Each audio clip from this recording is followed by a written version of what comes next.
What's going on, everybody? Welcome to another tier list. Um, yeah, we did the Raw roster, we did the NXT roster. Now we're gonna do the SmackDown roster because at the time of recording this, the draft's tonight. Pretty excited about it. Um, Probably won't be able to watch it live. I'll probably watch it at like 10 o'clock, 11 o'clock ish. So I'll have to make sure I don't get spoiled.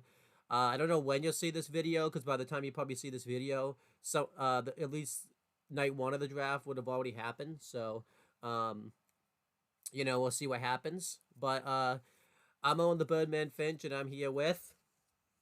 Chris, And yeah, you ready to do some tier listage of the SmackDown roster? maybe yes. This one's not going to be as long as the past because a lot of the people we've already done a tier list in like four. Because all the producers and stuff are showing back up again and everything like that. So we're just gonna start doing some tier listing of that. So yeah, let's get right into it. So again, I did this alphabetically. So by first name. So we're gonna do all the A's first, and then all the other letters of the alphabet, and then end it with Z. So let's just get started with this. Um, we have the first one. It's AJ Styles. Um, AJ Styles has been with WWE for a really long time now, which is just still kind of insane to think about, considering the fact that he was such like a big TNA guy for pretty much his entirety of his WWE career. But he's done everything that you can pretty much do in the wrestling business. He came to WWE in 2016. It was a huge moment. It's still like one of the best debuts that's ever happened in WWE. I think he's pretty much done everything you can do in WWE. He's won all the titles. He's a Grand Slam champion. He's put on phenomenal matches. He's been in really good storylines. Um, Even though AJ Styles hasn't, you know, been featured all that much recently, he didn't really do much last year when he was drafted to SmackDown, and he just recently kind of brought back like his Evo Ways gimmick that he was doing towards the end of his TNA run and everything like that. It's still AJ Styles. I'm gonna put AJ Styles in the Hall of Fame. Where would you put AJ Styles? Yeah, Hall of Fame easily. There you go. One of the best to do it. If you're wondering why we're doing this quickly, we have a we're in a bit of a time crunch, so that's why we're doing this kind of quickly today. Um, because we just jumped right into everything. We didn't really do like a big proper introduction or anything like that. Plus, it's early in the morning, so trying to it's 10 o'clock, but 10 a.m. right. we don't usually do a video. We don't usually do a video because at this early in the morning. So, um, now. then we have Akam. Obviously, we separated AOP like we did other tag teams, but when we get to Razor, we'll probably just say the same thing that we're gonna say about Akam. So we could really just lump them together. Authors of Pain came to WWE together. They were part of the NXT roster. Um, they had a really great run in NXT. They were really dominant NXT tag team champions. Um, they eventually won the titles and everything like that. They lost the belts and then they got caught up to the main roster. Um, they, um, you know, their main roster one really didn't go that well. They immediately lost Paul Ellering because Vince thought he was too old to be traveling. And then, they didn't really do much. They really couldn't do anything on their own because they hadn't really been on their own. So they got Drake Maverick. And, um, yeah, I talked about that a little bit in the last video, how that kind of went. And then they joined up because they were gone for a while. I think one of them got injured. And, Vince was in that stage where if your partner got injured, you weren't getting booked.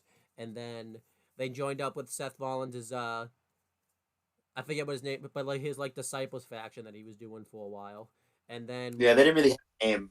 yeah, and then the other one got. I think it was the same guy that got injured, or the other one. I forgot which one got injured. And then they got released like during the pandemic. Like they just never showed back up to TV again. So they kind of did their thing on the indies for a little bit. They were about to do like their own wrestling company, which is just hilarious because like it never happened. And I think a lot of people talked about like it was like a big scam and everything like that. So it kind of like blacklisted them from like the business for like a little while. And then they returned earlier this year. I think it was like the first SmackDown show of the year. It was New Year's Revolution, and they formed the Final Testament with Karrion Cross. Um, I think that stable's been okay. I think they've been good in the stable, but we talked about it. It's just that Karrion Cross really can't get over, so it's kind of not done the job. I don't think it's benefited, but they had like a feud with the Pride. I almost said the Hurt Business, but it's the Pride. Even though they've never called them that name, but whatever. Um, and they just wrapped that up, and now they're kind of doing a run in NXT. Um, I like it. AOP. I think they're a good dominant tag team, so I'm gonna put both. When we get to Razor later on, he'll probably go into good too, but I'm gonna put Akam in the good category. I think they're a good big man team and everything like that. I just think too they haven't had the booking always behind them the strongest on the main roster, but it looks like Sins are finally starting to get going for them, but they still haven't done enough to go into the great category yet. So where would you put Akam? Um, put them in the good category. They've been fine. I mean, they've been better than average. Yes. So yeah. Um, and again, we can lump them together also. We have Angelo Dawkins. Do you want to talk about Angelo Dawkins a little bit? Um, yeah. So Angelo floundering in developmental for a very long time. He was signed way before Montez. Even though Montez is, I saw something today. Montez has been in WWE for 8 years now. Um, but he was signed well before. I think Angelo has been in WWE for total. I think over 12 years now at least. Yeah, it's insane. Um, Yeah, so I remember and like in the early NXT days, he would always basically be the enhancement talent that would get he was. jobbed out. What I really liked about it, I think there was like a match where he just got his ass kicked. It was like a lawn match, but he got his ass in like 90% of it. And I remember William Regal was on the call for it. And he was just like, "Oh, what I really like about Angelo Dawkins is he always takes a kick in it, but he always keeps coming back." And I remember right after Regal said that, he like lost. It was really hilarious. Like, I was just like it when that happens. But yeah, continue. Yeah, that's in the. So he finally, after years of floundering, like literally floundering, he wasn't doing anything Yeah. besides jobbing. Um, he teams up with Montez Ford. Not long after Montez signed, after a career in the military, he decided to join up and get zero wrestling experience, which is insane to think now because he's one of the best in WWE. Um, and they became the Street Profits, and they immediately were ascended and pushed to the moon. They won the NXT tag titles. Super over gimmick, which originally was a heel gimmick. Yep. They were super popular, so they turned them face. Um, then they got bumped to the main roster, and they've been there ever since. They've been together. They've been tag team champions galore. One of the best tag teams WWE's had in a very long time. Consistently great. Super over with the crowd, even during the Vince era when no one was cheered ever, unless if you were a part timer. They were super over with they're super over with the crowd still. Yeah, I think from where he was to where he is now, I put Angelo in the great category. I agree. He's been awesome ever since he's like And I think the same goes for Montez too. Whenever we get to him, I think he belongs in the great category also. yeah. But I really like Angelo Dawkins. I respect like his work ethic and everything like that. He's been awesome. So yeah, we're not gonna review it, but there's a hilarious. I don't know if you watched the Bianca and like Montez like reality show that they did. I think it's Love in WWE. He has like a really funny cameo. I just want to mention it real quick. In that show where like Montez Ford and Bianca like couldn't get home, so they had to like rent a car to like go home. And like Montez like had this big plan that he was gonna try to get like Bianca to like talk about like having a kid and everything like that. And then Angelo kind of screwed up that plan because he comes over and like he mentions like we rented a car and everything like that.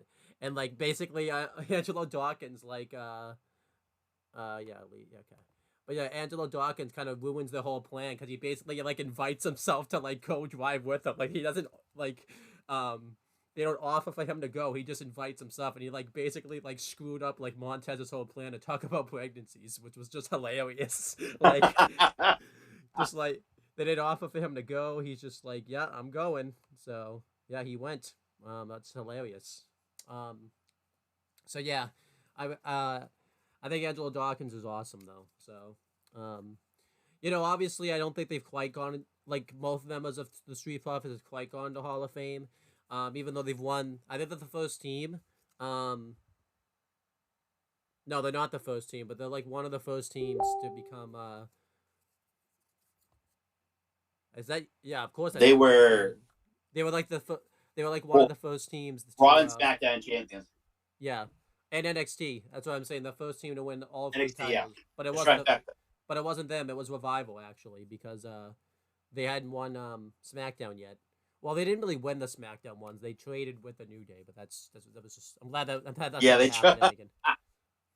Um, they traded with it. yeah, At least they actually traded with them, and they actually was on that brand. And the Raw Women's Championship didn't go to SmackDown as the Raw Women's Championship. yeah, but yeah, I like Angelo Dawkins. He's great. Um, then we have Just Angel. I screwed up the alphabet here, but I had to make this last minute because I overslept, so I forgot to move Angel before Angelo Dawkins because I think that's how it was supposed to go alphabetically, but I didn't. Uh, but it didn't happen because I was. And this was on you because you kept talking to me, and I'm trying to pay attention to you and make this at the same time. So it's, this is what happens when you make things last minute. So it's both our faults. Yes. But anyhow, Angel's awesome. He debuted. He had been in the Indies for years. He's part of the like the Garza family with Berto and the grandfather and everything like that. And then eventually he went to NXT. He was part of the breakout tournament, but I think he made it to the finals from what I remember, but he didn't win the whole tournament. And then he won the NXT Cruiserweight Championship, like the same day, and then I think he proposed to like his girlfriend like that episode, like right after he won it, which was pretty cool. Yeah, it was like right then and there. It was like yeah. And then At least that one lasted. yeah, and then he lost the belt kind of abruptly, and then I think he got caught because I think this was kind of in the middle where he was called up because Andrade got like suspended, so they had to call him up. And he like joined up with like Selena Vega and all that type of stuff, and then obviously we kind of mentioned it when we talked about Andrade. That kind of really didn't last very long. It was very kind of questionable, and then Yeah, it was that weird. yeah, and then him and Andrade broke up for kind of no reason, and then he kind of started the lover gimmick, which really kind of didn't go anywhere. He started teaming up with Humberto and then with the Lothario lovers or whatever they were. They were kind of enhanced. Oh, Los Lotharios, Yeah, the Lethal Lovers. Yeah, it's just they had two names for some reason. yeah. So that didn't really go anywhere either. And then they went down to NXT, which I thought was going to be beneficial to them because they were kind of floundering on the main roster. Even like during the Triple H era, because they couldn't really. I don't think they had anything for them. That kind of was. That looked like that was going to be the mistake because obviously Shawn Michaels went back on his rampage and was going to break them up. And they had this weird gimmick. The Shawn Michaels rampage. Yeah, they had like this weird gimmick where like they would like text each other and stuff, and they like had like these scratch marks on their things. It was just stupid. It was better than not breaking them up, I guess, but it just got really bad. And then they got called back up to the main roster and joined up with Santos Escobar and Electro Lopez eventually, and they became the new Legado del Fantasma. And they've been booked very well ever since. They don't really win a lot of the matches, but they're at least being showcased now.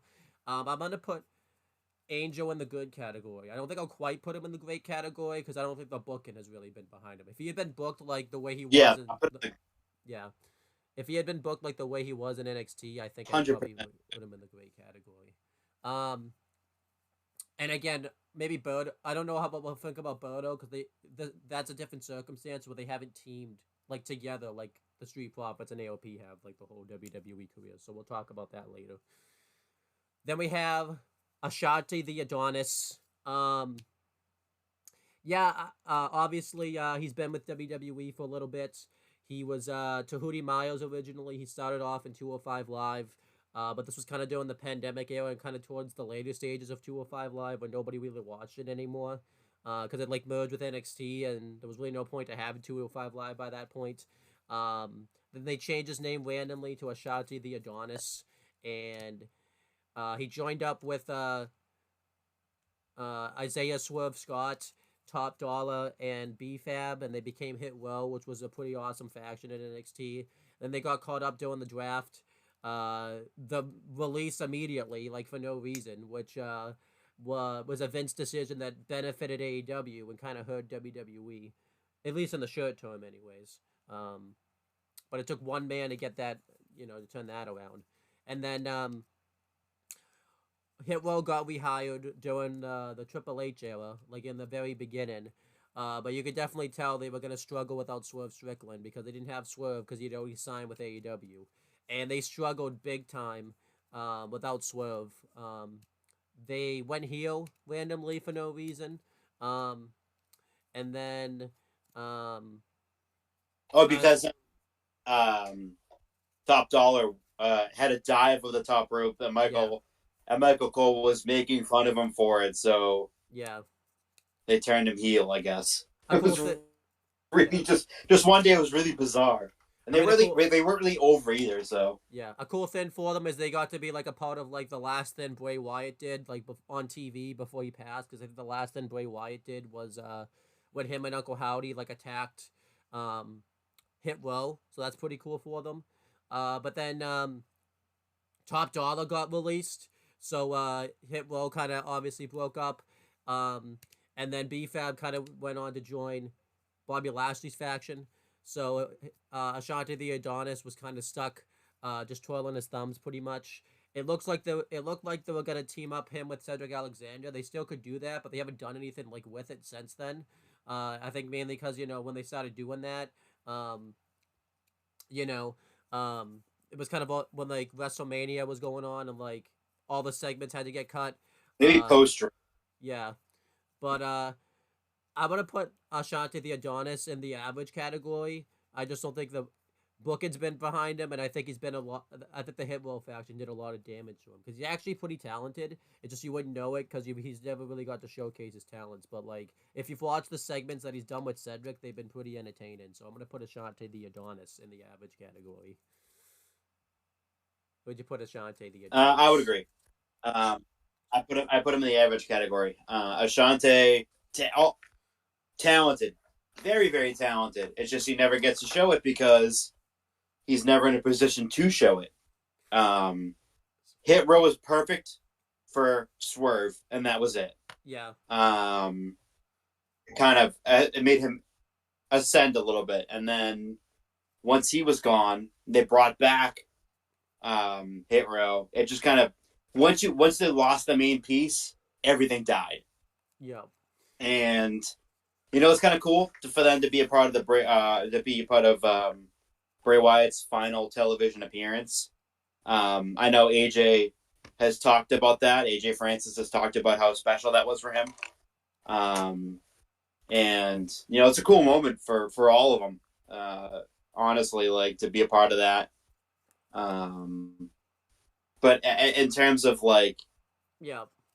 overall, it's just the entire group is just painfully average or below average.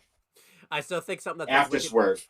I still think that's something that's like hilarious. As I remember, like I think it was like New Year's Revolution. He like went and had a conversation with like Nick Aldis, and Nick Aldis says he has plans for them, and there's been nothing about these plans ever since. It's just he said he had plans for them, and there's been no where were these plans that he had I got for plans for you, all right. them? What are these plans? They're plans. Don't worry, they're just plans. um, and then we have again I screwed up the lettering because I made this last minute. It was supposed to, Alexa Bliss was supposed to go before I think Angel and Ashante the Adonis, but I screwed it up. I think we talked about Alexa Bliss just Still an A. yeah. Um, keep consistency. I'll put her in the good category. I think that's where we've been putting her. I think we changed it in the Yeah, NXT one, but that's because we were ranking a different roster. But I think Alexa Bliss deserves to be in the good category just to keep consistency. Do you want to keep yeah, consistency or no? yeah. Just Okay. keep the consistency, the continuity, whatever. Whoever we put where on this tier list that we've done before, we're just gonna put them there. Um. And if go into a deep diatribe about it, so whoever that we just put in these tier lists, go back to into our NXT and our Raw tier Yeah. list to listen to what we said about them. Maybe more so Raw because NXT I think was different because we were ranking Alexa Bliss with different people. So, um, Yeah, then we have Asuka. Asuka's awesome. She's been a huge talent in the business ever since she debuted and everything like that. Obviously she was Kana in the Indies in Japan and everything for a while, and then she got signed to WWE. Uh, it was kind of like the Hideo Itami signing where they signed him as Kenta, but then they changed his name like during the segment when they signed him, and the same thing kind of happened with Asuka, which was pretty cool, but also kind of weird. Um, I remember like in the early days of Massasoit Wrestling Corner, I had like no idea how to say her name. I kept calling her like Asuka or whatever because it was just so it's so complicated. Um, Yasuki yeah, and then or that Japanese girl, uh, Asaka, yeah, I think that's what I said actually. Asuke, whatever the fuck Goldberg called her. Yeah, um, and she had a really dominant run in NXT. She she's still to this day the longest reigning NXT Women's Champion. She has like the longest undefeated streak I think in WWE, which like you just kind of talked about. Goldberg thought that was a shot on him, even though he had already made peace with the company by that point. So I don't know what he was thinking there. Um, but He then wasn't because he's an idiot. yeah, and then uh, she even got to retire in NXT anyways. Undefeated. She like vacated the belt and then she got called up to the main roster. It started out pretty well. Obviously, it wasn't perfect, but it was you know she still had an undefeated streak. She was the first ever women's Royal Rumble winner. And then it kind of went downhill for a bit because then she lost at WrestleMania, which I don't think was a bad thing, but it was just kind of the follow up to it was bad. Like she got into a really bad feud with Carmella, where she just looked really bad in it, and then she like started teaming up with Naomi, which was really bad. Um, and then um, yeah, she just kind of toiled for a while. She would win a championship, and Vince just never really knew how to showcase her. And then it kind of started turning around where she teamed up with Kairi Sane, known as the Kabuki Warriors. Once they kind of turned heel, I think is when the really stuff started turning around. Asuka got to finally uh, showcase like a little bit of like her comedic side and everything like that, and Vince kind of started pushing her. It still wasn't perfect, but it was better than what was going on. She was kind of like one of the one of the highlights in the beginning of the pandemic era in the WWE. And then, um, I think they ended up turning face before Kyrie Sane got released too. yeah, yeah. And then, you know, um, now she's, as you can see from you won't see it right now, but you'll see it when I put it there. She went back to kind of a Kana gimmick where she has her face painted and everything like that. And that's been pretty well. She's now recently joined Damage Control, and since Kyrie Sane's come back, um, she has joined up with her now again and everything like that. She's and the tag champs. Asuka's awesome. I'm gonna put her in Hall of Fame. I agree. Asuka, amazing talent, amazing find for WWE. Um, amazing signing, amazing person. Yeah, everyone loves her. They Um, consider she's like a mother figure backstage, so it's like she's really awesome. Yeah, she's amazing. I put her in Hall of Fame also too. I want to talk about Austin Theory. Um, so Theory was a bit of a independent wrestler. He was an Evolve before it became purchased by WWE. Um, super young when he debuted in WWE. I think he was about 21 years Yeah, old when he was yeah, in NXT. yeah. Uh, So he was really young. He was really looked at as someone who they could, you know, really be a big time player in the future. Um, he was a part of the Way with Johnny Gargano and Candice and Indy. That was supposed to be a heel gimmick, but was really over for some reason, just because of how funny it was uh, in the pandemic era. And then he gets called to the main roster and is immediately thrusted into the role of Vince's protege. And he has the selfie gimmick, won a bunch of titles. He's also kind of, in a way, was looked at as, you know, the next John Cena just by like his meteoric rise through the ranks in WWE. He was heavily pushed under the Vince regime, and then once the Vince regime ended, Triple H came in and immediately depushed him, and he wasn't doing anything for a very long time. He got to have a dream match of his own against, you know, one of his idols, against his idol, John Cena, at WrestleMania last year in Los Angeles. He won that match, and then over the last number of months, he's been kind of in a tag team, kind of a stable with Logan Paul and Grayson Waller as well, the tag team of Grayson Waller and Austin Theory's A-Town Down Under. For obviously A-Town Down for Theory and Down Under Australia for Grayson Waller.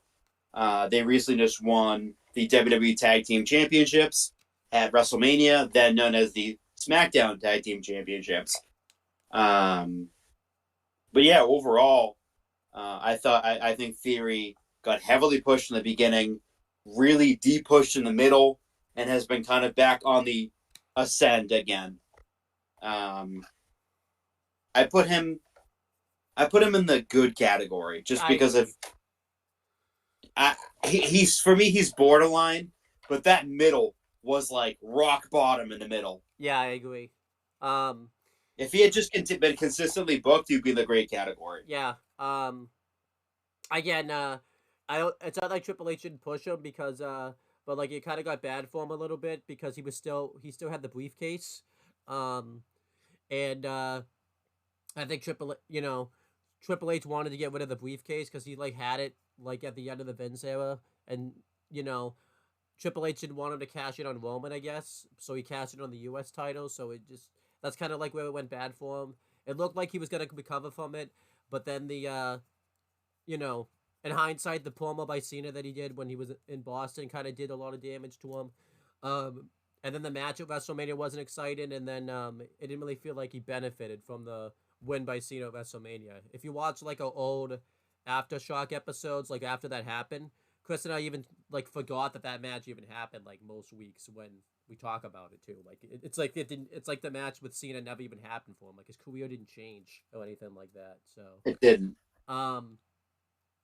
Then we have B-Fab, kind of the same beginnings as Ashanti the Adonis. But then eventually she transferred over. She's pretty much the valet for the Pride. I'm going to put her into the average category. I think, once the Pride becomes more of a showcase, she'll go into the good category, but it's not really there at that moment. So I'm going to put her in the average category. I agree. Average category. She hasn't done much. She's not really a wrestler. She's more of a manager. So that's like, yeah. For me, I can't see her being any higher than an average until she actually wrestles. And then to keep consistency, Big E will go back into he's going to go into that Hall of Fame category. Put him the fuck up there. Yeah. Just to keep consistency. Get him the fuck up there. Get him the fuck up there. Now you kind of alluded to it. We'll mention this, by the way. Austin Theory, it looks because all the champions on SmackDown that are gonna be staying on SmackDown because as we found out during the bump, all the champions are excluded from being drafted. So I think they're just gonna stay where they are. Which I think that's a smart move. I think that kind of makes sense. I kind of think it's weird that the champions get excluded, so I think that makes sense. So Austin Theory, obviously, it was the only one that we've tier listed so far that is going to stay on SmackDown. Um, so there you go. Um, so because here's the next person that's also going to be staying on SmackDown. We have Bayley. Um, obviously has had a legendary WWE career.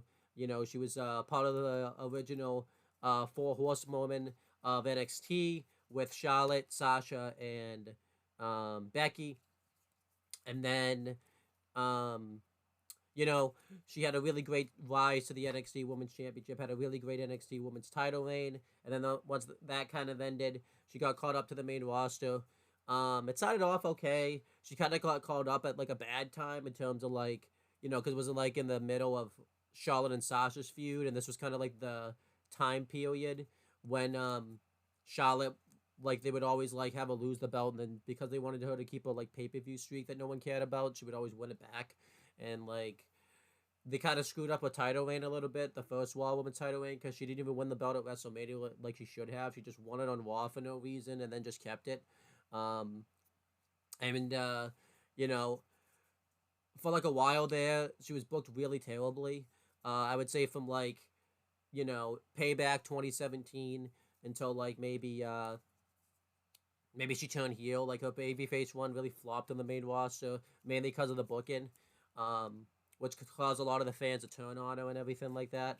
And then um, she finally made her career finally turned around. She finally turned heel, which she needed for a while. Her heel run didn't start off great in the beginning because she was still doing like you know, the Bailey buddies and all that type of stuff. But then eventually she finally made the change, turned heel, and became you know, uh, the Bailey that we kind of know her as today a little bit. And then, that heel run was really great for her. She became the longest reigning SmackDown Women's Champion in that time. Her and Sasha, like, really carried the pandemic through, like, the PC era, before, like, right before Thunderdome. Uh, I mean, it got to a point where they were, like, on all three brands at once, pretty much, because they won the women's tag titles in that time. Um, and then unfortunately, we talked about this. She got injured like right before the pandemic ended. I think we've talked about this before, but I think she was supposed like I think right before the crowds came back, she got injured, which really sucked for her. And then when she came back, she formed Damage Control with Io Sky and Dakota Kai. Uh, it did pretty well. She never won the belt as like the leader of Damage Control, which I still think should have happened, but it didn't. It just didn't happen. And then, um, obviously Damage Control had their run, and then eventually, she became she won the Rumble and she turned babyface and broke out of Damage Control and had a really awesome feud and match with Io Sky at WrestleMania where she won the title. And obviously, she's still kind of early into a babyface run, but it's been really well so far. But just with Bayley's body of work, anyways, I'm gonna put her in the Hall of Fame category. She's been awesome ever since she's joined WWE and been a great company person and everything like that. Would you put Bayley? I put her in the Hall of Fame. I love Bailey. Um, and then we have it's the next one should be actually Bianca Belair. Um, Bianca Belair has been awesome ever since she's joined WWE. She, obviously was part of. She didn't have a wrestling background. She didn't even really watch wrestling all that much when she started. Um, but she had like more of a gymnastics background, track background, and all that type of stuff. Um, then eventually she got signed. She was part of the first Mae Young Classic, and she did really well. I think she made it pretty far in the tournament, from what I remember. I think she got like eliminated by Kairi Sane or something like that. Um, and then she had a good run in NXT. Um, borderline fantastic. She put her breakout performance was when she faced Shayna Baszler for the title. I think it was at Philadelphia, um, and that was like a breakout performance. And she never won the NXT Women's Championship, mainly just because the NXT roster was so loaded at that time. That it just, it was also in between that time where like Shayna had the belt and then like Rhea beat her for it and everything like that. And she got kind of called up like in the middle of that, so she kind of Didn't really win the title. She was kind of the heel gimmick, which was good for her. And then she got called up. Um, she got to make her debut at WrestleMania, which not a lot of people could say. Fortunately, it was the pandemic WrestleMania, so it didn't really, you know, it's almost as if it kind of didn't happen because, like, you kind of forget she made her debut at WrestleMania because, you know, just didn't really get a pop because there was no one there. Well, except like the wrestlers and stuff, but no crowd. So, um, but then, you know, It was populous. yeah, her main roster run didn't start off very well. She just appeared for like months and just didn't really do much. And then eventually it finally turned around once they kind of went into the Thunderdome and everything like that.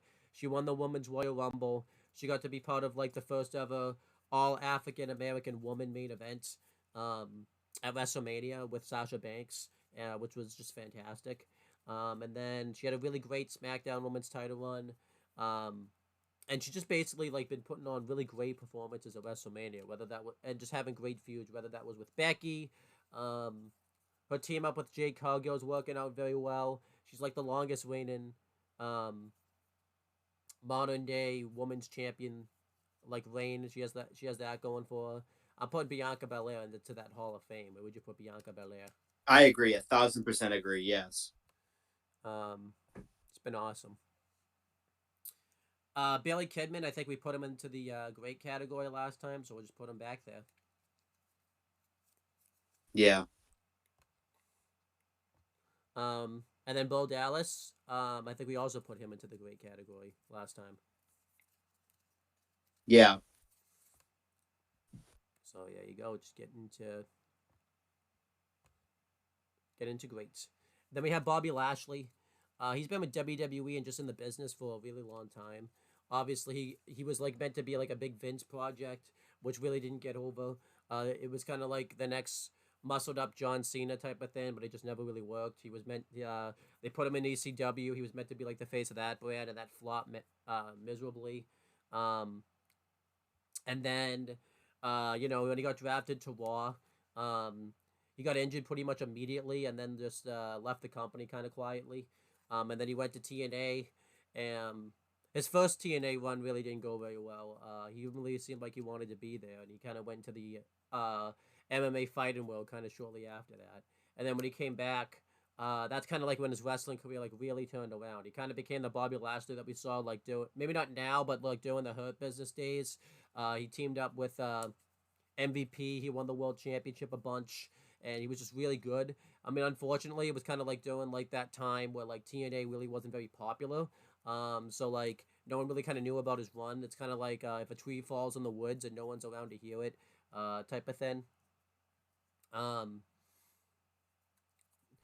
I didn't even say the whole thing.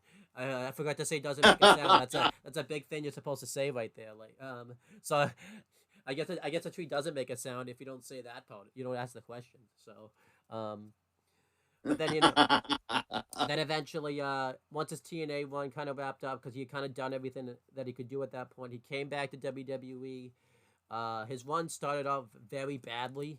They didn't really have a plan for him. And then um, he went here with Leo Rush, which started off very well, but then Leo Rush kept being in and out of the company about that time, so that kind of affected his push. And then um, he had the relationship storyline with Lana, and the less said about that, the better. And then we talked about this last time when we did the MVP entry. The pandemic really benefited Bobby Lashley because, MVP basically was an on screen talent pretty much by that point, and it kind of got him to they brought back their partnership from TNA, and they kind of did like the Hurt Business, and that really pushed him. He was very much protected. He won the U.S. title a couple times. He eventually finally became WWE champion in really weird circumstances, but it did happen. And then, um, you know, um, eventually he went face because he did kind of everything he could do as a heel. He did pretty well by himself as a baby face. Um, once the Triple H era took over, he kind of went to this gimmick where like sometimes he was a heel, sometimes he was a face. I think it just depended on who he faced. And then last year a little bit, he kind of was floundering a little bit because he was left off the WrestleMania card because he was supposed to work with Bray Wyatt, and obviously Bray Wyatt's health declined badly, so it couldn't really happen. Um, and then um, he's formed the Pride with the Street Profits, and that's done very well for him. And he just kind of had like a pretty good feud with Karrion Cross. Um, I don't think he's quite the distinction to go into the Hall of Fame. I think there's been a lot of misbooking steps. If we were included his TNA run, he would probably be in the Hall of Fame. But but because it's just WWE, I don't think we will. I'm gonna put him into the great category. I think like you know, the 2020 pandemic run, and he's not really doing too much right now. You could kind of tell he's at like the latter stages of his career. I don't think he's retiring anytime soon, but I think he's gonna be kind of like more of a manager role, like type of thing to kind of helping out the Street Profits. I still think he's gonna get in the win and everything like that, but I think he's not gonna be like I don't think he's gonna be in the main event scene really anymore unless like they need to fill a role. But yeah, but we should put Bobby Lashley. Great category for sure. There you go. Um, and then we have Brock Lesnar to keep consistency. We're gonna put him in the Hall of Fame category again. We're just ranking his wrestling career, not what's going on right now. Do you want to keep that consistency? Are you kind of feel or do you want to be inconsistent with that? We'll do that. We'll do the consistency. Okay. Um, then we have Braun Breaker. Um, he was in NXT for a long time. He was kind of like the face of the 2.0 era, later stage NXT era. Um, he had a really fantastic like run in NXT. He won the NXT title a couple times. I think he did everything except like win the North American title. He had the really great run with the Wolf Dogs. He had a really good heel run. Um, he got signed to SmackDown recently, which is really hilarious because Nick Aldis signed him, but it looks like he can't. He might get drafted away from his brand, which I think is hilarious. He hasn't done too much. He just kind of started on the main roster. I think now that once the draft takes effect, I think he'll really start to get pushed. If he was in the NXT tier list, he would be in Hall of Fame. But because he just started on the main roster, I'm gonna put him in the good category because he hasn't done anything yet. So where would you put Braun Breaker? I put him in the good category. Okay. He hasn't done much on the main roster yet, like you said. So yeah, just nothing. Just there's nothing to go off of yet. And again, I screwed up again. My He's had alphabets. Oh, go ahead. he's had less than like a handful of matches on the main roster. So Yeah. yeah, Um. going all the way back to NXT title from Dolph Ziggler on Raw. Yeah. Yeah, that's true. And again, I screwed up my He's had alphabet. probably maybe 5 matches total. Yeah, so not very much. Um. Yeah, and then I screwed up my alphabets again because again I made this last minute. I had to move Birdo because I think they had his name as Humberto Carrillo. I had to look up who this was. When I saw it on Wikipedia, it was just Birdo. I'm like, who the hell is that? It's apparently Humberto Carrillo. They shortened his name to Birdo, and I never even knew it. So, um, He's just Birdo. yeah. Um, he's kind of had the same career as Angel. He started off singles because I think he signed before, like right before Angel did. He had a really good like 205 live run, and then he got called up abruptly to the main roster for no reason, and Vince just didn't really know what to do with him. Um, this was kind of like a Paul Heyman like guy that he tried to push like when he was writing Raw for a bit, but Vince just didn't see it in him. I think Vince just jobbed him out very quickly. Um, and then yeah, he just started teaming up with Angel, and we kind of know what happened there. He's gonna go in right where Angel is, good category. Where would you put Good. Birdo? He's just good.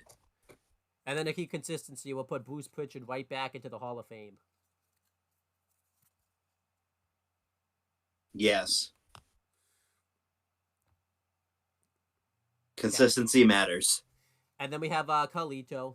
You want to talk about Carlito? So Carlito, he's ring vet.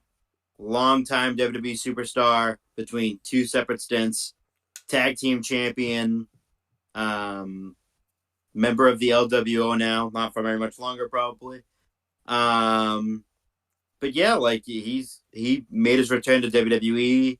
I think it was the pandemic Royal Rumble, if I'm not mistaken, in 2021. Yeah, I forgot that even happened. Um, So yeah, he had come back, and that was a massive surprise, and that was the same one that Christian was cleared to compete, and it was really shocking to see him there, considering the fact that he hadn't been in WWE for God knows how long at that point, yeah, uh, 10, 11 years, besides a cameo appearance with his brother and his cousin to induct his dad into the Hall of Fame. Um, long after he was released from WWE. But yeah, like this is he came in as Carlito Caribbean Cool and was immediately put into a feud with John Cena for the United States Championship. He beat John for the United States Championship. Yeah, and he had I wouldn't quite put him in the hall, um, but I think he's great. So I'm gonna put him in great. I agree. Um, He's borderline though because he's had a really good career. yeah, I did. Maybe if we were ranking his whole career, we would probably put him in the Hall of Fame, but we're not ranking like anything that he's done outside of WWE. So, you know. Then to keep consistency, we'll put Carmella back into the good category. Put her in that fucking good category. She could return tonight because I think it's going to be that time. But we'll see. Um, then we have Cedric Alexander. He's had a pretty weird WWE career. Um, he was Extreme, extremely weird. he was brought in the Cruiserweight Classic, um, and he got signed pretty much because he got so over with the fans with his matches in the Cruiserweight Classic to the point where Triple H signed him, which was awesome. Um, he was kind of part of the um, 205 Live roster and everything like that. I think he's like, is he now officially? I know technically Drew Gulak's still there, but at the moment right now, I think it's him and Gulak are like the last two like that were in the Cruiserweight Classic that like are still there, which is Yeah, insane. Um, I'm pretty sure. Yeah. well, I guess Um, Gargano and Chop, I always forget they were in it. So Noam Dar, yeah, that's I true. think was he in the Cruiserweight Classic? Yeah, I think I think so. um, but then you know when the 205 Live roster got put on the main roster with Raw, he really floundered mainly because the whole division was floundering. Um, Vince just didn't really know how to showcase his talents. He was in that terrible storyline with Alicia Fox and everything like that, and that really hurt his career. Um, and then he got injured pretty early on in the 205 Live era, and then when he came back, he was still stuck in that storyline because they never blew it off. Uh, I remember Chris and I were mad because, like, of all the storylines, Vince decides to, because typically Vince will just give up on storylines. You would have thought he would have given up on this one because Cedric got hurt, but no, he kept going with it. Um, and then when 205 Live, when it went under the Triple H regime, he was like a big face of the division when Triple H took over. He won the belts at WrestleMania and everything like that. He was a fantastic, I thought, cruiserweight champion. And then after his cruiserweight title run ended, he was pretty much on the main roster. And this was kind of like another Paul Heyman guy that he tried to like get over when he was writing Raw. And it worked in the beginning, but then Vince just didn't really see much for him, so he was pretty much enhancement talent. Um, he was like teaming up with Ricochet eventually, and I thought that tag team was really working. And then he joined the Hurt Business. Uh, I thought that ended up working out for him. I just think the way he could have gone about joining the Hurt Business would have been better because it was like weeks after they were like beating the crap out of him, and he just randomly joined them. And this is kind of that era where like he joined the Hurt Business, but then he did his promo like later in the night. It was just really weird. Um, but the Hurt Business really worked for him. And then they randomly ended the Hurt Business one day for no reason, and Cedric and Shelton were thrown out of it. Uh, and they went back to kind of being enhancement talent, so that just really didn't make any sense. Um, and then, yeah, kind of ever since the Hurt Business has ended, unfortunately, like Cedric's has kind of been floundering. He hasn't really done much. Um, I really want to put Cedric into the great category, but I think the booking just hasn't been behind him, so I'm gonna put him in the good category. Yeah, I agree with Um, that too. Good category. I'm kind of surprised, like when we see these releases that Cedric's, uh, been salvaged. I mean, again, we're recording this kind of during release time. So he could very well get released while we're recording this. But um, you know, um, I think the only reason he hasn't like left because I don't think he could go to AEW. I think he's banned from AEW because his wife kind of burnt that bridge. And then he could go to NTNA for the X division if he wanted to, but I would like to see him actually work out in NXT. Not in NXT, in WWE. I just called it NXT. In NXT. Um, Just in NXT. yeah. Uh, and then we have Charlotte Flair. You want to talk about Charlotte Flair? Daughter of Ric Flair. Won too many championships. Was super over in the beginning. And no one likes her anymore. So, um, and now she's up with she fucked up her knee real bad. I think she was like an ACL injury, I think. Yeah. Tore ACL on that gruesome fucking spot. I think she's about 4 months into her rehab, I think. Yeah. Out of 9, I believe. Yeah, that sounds about right. Yeah. So,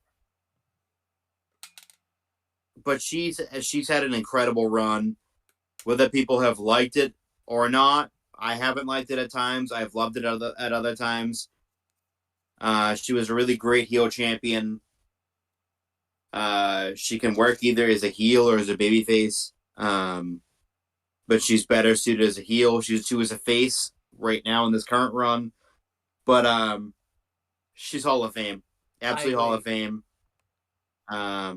Yeah, it's just Hall of Fame. Basically has done everything you can do in WWE. She was in like the first ever this, and this. You name it, she was there. Every first ever she was in. Yeah. So she's done. People hated it, but again, you needed someone. Someone needs to be the first. Yeah. And she just happened to be the first. Chris Parks. I think last time we put him in the. I think we put him in the great category, so we'll put him back there. Just keep consistency.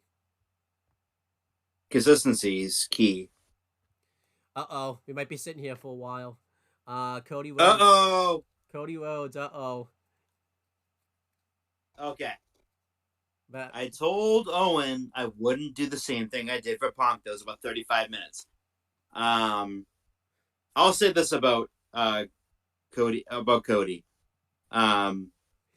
He's been a cash cow for WWE since he's come back. Yeah. His weight belts sell like crazy. His merchandise sells like crazy. Hell, when he came back, I bought his fucking T-shirt that was like the Mario. That was like a Super Mario Brothers style. Just an amazing ambassador for WWE. Everyone loves him. He's a cash cow. He made his surprise return to WWE in 2022. Just recently signed again a big long-term contract because he thought he's 39. He'll be 39 in like 2 months. He said he'd be done wrestling by 40 when he was like in his late 20s. That didn't happen because he's going to be wrestling well into his 40s now. But WWE, they struck gold with him. And he just recently won the WWE Championship at WrestleMania after having a rather lengthy career at the beginning of his career in WWE. Many times he was a champion. Many a times he was treated like a joke. And he left because he needed to leave. And then he went and toured the Indies, signed with New Japan, joined Bullet Club, joined the Elite, and then they started All Elite Wrestling, where he was an EVP, and he will say that was a fucking mistake. He should have never been an EVP at fucking 32, 33 years old. It was just too much on him. He made his long-awaited WWE return at WrestleMania in 2022, to the shock of literally nobody. But and then he won back-to-back Royal Rumbles, and yeah, he's Hall of Famer. He's my favorite wrestler on the planet at this current time. Love him to death. He's a great ambassador for WWE. Kids love him. You see it all over the internet. The kids, I saw this little girl recently on TikTok. She was playing with her toys, and all of a sudden, Cody's music hits, and her head kind of popped up. And when the whoa hit, she ran in front of the TV. She's like 2 years old, and she did the whoa. And I'm like, that's what it's for right there. I'm like, that's what Cody is. That's the type of person that he is, and that's the reason why he will always be a Hall of Famer in my mind. Yeah, He's going in the Hall of Fame. Yeah, he's just an amazing person. Love him to death. He's a great ambassador, and he's going to be an amazing WWE champion for WWE. yeah. I know some people like Way online. less than fun. Yeah, I know some people online have like turned on him recently. I think it's all the people that like loved Roman Reigns' title reign and everything like that. And I think it's just kind of like that's what just people online do. But he, you know, because his runs like barely even started. They're like, oh, he's the worst champ of all time. It's like he just won the freaking the belt. I don't understand that, but whatever. Literally just won it. Shut up. Yeah, but yeah, he's been awesome ever since he's come back, and like ever since like he's been in the company and everything like that. Yeah, just amazing feuds and amazing like storylines. He's been awesome. Um, then we have Corey Graves. Um, Corey Graves has been in WWE well over 10 years. He was kind of the last one in the FCW one, and then he was like part of the original Black and Gold like NXT like class, and um, you know, he basically had the like a gothic type of gimmick, like an anti-social type of gimmick, and then eventually he ended up having to retire because he just kept getting concussion after concussion, and he Just brutal. yeah, he joined the commentary booth though. He started doing commentary for NXT, which ended up being a huge benefit that I don't think WWE really would have even realized even then. He was a fantastic heel commentator in NXT, and then eventually he moved up to the main roster, and he's basically been on the main roster doing commentary ever since. Doing it no matter where. He was doing NXT and Raw at one point at the same time, and then obviously he had to eventually, it was too much for him to do both, so he just did the main roster. And when JBL left the commentary booth, he was doing both Raw and SmackDown. For like, I think for 2 years he was doing both at one point. Like it was like Yeah, he was for quite a long time. yeah, and then eventually once the pandemic hit, I think that was what was good for him is it finally like because he couldn't go to both shows, so he finally got to get like a break. I said a brace, not a break, a break, pretty much. He finally got to get some praises. And um, you know, him and Michael Cole have been a fantastic commentary team together. Him and Byron Saxton have always been great together because because of their roles, him being like face, while Byron and Corey Graves being here always ragging on Byron. Um, and then, uh, you know, he's basically been a good company guy. One of my favorite things he's done is on the network, when it was the network, he had like his own show where he interviewed people, which was really fun. Um, and then now it looks like he's gonna be like, which I can't believe I'm about to say this because he's finally gonna be the one that like takes Michael Cole's role when he retires permanently because now he does play by play on SmackDown, and he actually is doing like a really good job at it. I'm gonna put Corey Graves into the Hall of Fame category. I think he's been like an awesome ambassador for WWE. I know he gets shit on a lot. I think he's won like worst commentator of the year a lot, like on certain like year-end awards and everything like that. But I think he's been great for WWE, especially like once Vince. I'll admit he went downhill a bit towards like the later stages of the Vince era, but who would? Nope, I think everybody would have. So I'm gonna put Corey Graves in the Hall of Fame category. He's been great for WWE. He always is very positive when he talks about them. I didn't even mention this after the Bell podcast he started doing, which was also like a gold mine for WWE. Where would you put Corey Graves? I'm putting Corey Graves in the Hall of Fame. Like, I think he would have been here as a talent because he was an incredible talent in the ring.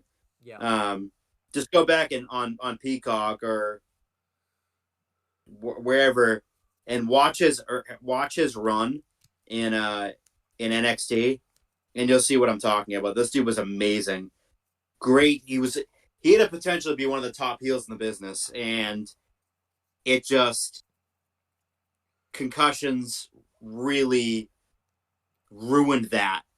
I mean, he's clear. He's been clear for quite a few years now to wrestle, but he doesn't have the interest in getting in the ring, and I can't really blame him at this point. Like yeah, he just turned 40, like, and he hasn't wrestled in fucking 10 years. So like, what's the point now? yeah, exactly. Um, then we have Dakota Kai. Um, she came into WWE with the Mae Young Classic. She was kind of the Bailey ripoff, like gimmick when she started there, and then she got signed to WWE. Um, she had an okay run in NXT in the beginning. She didn't really do anything all that significant. I think the biggest significance she did was like a baby phase was when she teamed up with Tegan Nox and they wrestled the Kabuki Warriors for the women's tag titles. It's kind of weird to say that since they're all minus Tegan, they're all like a faction now and stuff. Yeah, Um, Team Kick or whatever they were called. and then she turned heel at War Games, and that really turned her career around. She formed a unit with Raquel Rodriguez Raquel Gonzalez at the time, but then she became Raquel Rodriguez, and then yeah, she had a fantastic heel run, and then she eventually it looked like she was gonna leave the company, and then eventually when Triple H took over, did she actually leave? Because that's the thing I don't know. Like, did she actually leave the company, or was she about to leave and then Triple H took over and then brought her back? Because it was like ongoing, like at the end of the Vince I era. think I don't think she left. Again, I don't really. I know she was gone, but I don't think. No, she was. I think she was released. I think Okay, she's a part of the releases. okay. Um, and then she I'll have to joined up. look it up. I think she Yeah. was a part of the original releases. Um, and then Uh, yeah, let's see. Yep. April of 2022, Kai was released from her WWE contract. She had reportedly expressed to the company that she was not planning on renewing her contract prior to release. And then in July of 2022, she came back at SummerSlam and resigned. yeah. Thank you, Triple H. And then she joined Damage Control. Um, and then unfortunately during like the Damage Control run, like the latter stages of it, at least in the Bailey incarnation of it, she tore ACL, so she had to take some time off. But eventually, when she was able to travel, she was able to like be at just ringside, but she couldn't do anything really except talk, which wasn't a bad thing. Um, but then eventually, um, once she's back in, now that she can wrestle again, pretty much, she's been kind of back with Damage Control, kind of as like the English spokesperson.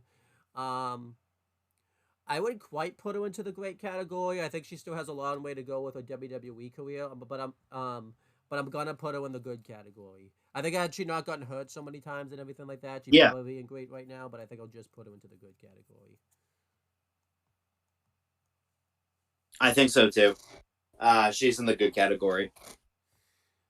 Then we have the next one. It's Dragon Lee. Dragon Lee was a huge indie star. He was like one of the final ROH champions when ROH was just owned on its own. Um, and he was like a part of like AEW when they bought ROH. He would show up a few times on either brand, and then AEW just didn't sign him for some reason, which I think ended up being a benefit. And then WWE signed him. He went to NXT. Um, it kind of started off not bad, but you could definitely tell he wasn't being used to his potential because he was like stuck in the Heritage Cup, like stuff. Um, and we were just kind of waiting for him to be used well because they spent a lot of money on him and everything like that. Um, and then they just weren't doing anything like significant with him. And then, um, you're not gonna like this. I'm actually gonna talk positively about someone you're not gonna like. But then Dom won the NXT North American title, and that kind of turned his career around. No. And that kind of turned Dragon Lee's career around because once he finally got into the feud with Dom, he had the match on the main roster um, with Dom on Raw. That basically got him the early call up to the main roster because he wasn't meant to be in NXT for all that long. I think by now he would have been like actually called up, but that match with Dom ended up, you know. And we'll talk about him later. The GM of SmackDown was the producer of that match, so that helped him get called up to the main roster. And he's done pretty well on the main roster. Um, he's had like really good matches with Cedric, and I think he had a good one with Axiom.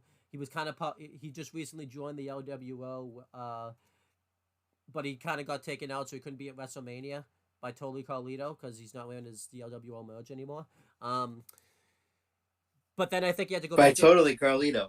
yeah, but then he had to go back to NXT for a bit because Wesley got injured, so they needed someone to take the title off of Dom, and um, it ended up being Dragon Lee, which worked out because they were already feuded anyways. And I think they just kept him in NXT. Like he didn't really do many SmackDown appearances because they need someone to fill the Wesley role. I'm gonna put him in the good category. He's done a lot, like in the short time he's been there, but I don't think he's quite. He's done like quite enough to give him the great. He's also been out of action a lot recently. I think just because like they didn't really know what to do with him.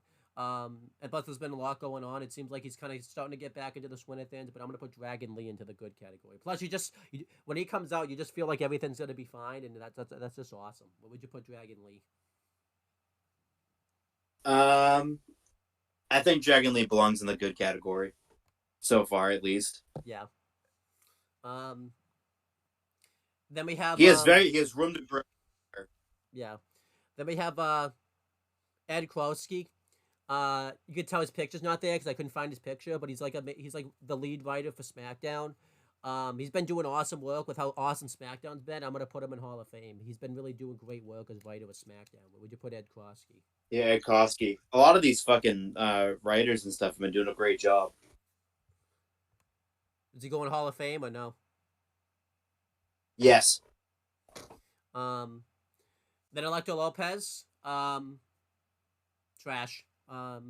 She's not very good. Right down there. Yeah. Where there's nobody on that slide, right down there. Yeah. It's not good. At least she's back There's into no words that need to be explained. It's terrible. Yeah, at least she's back in a manager role. She's not wrestling. So. Then we have Elton Prince. I think this is. Because Kit Wilson I think will show up later, but this is Elton Prince. We'll be talking about Pretty Deadly together.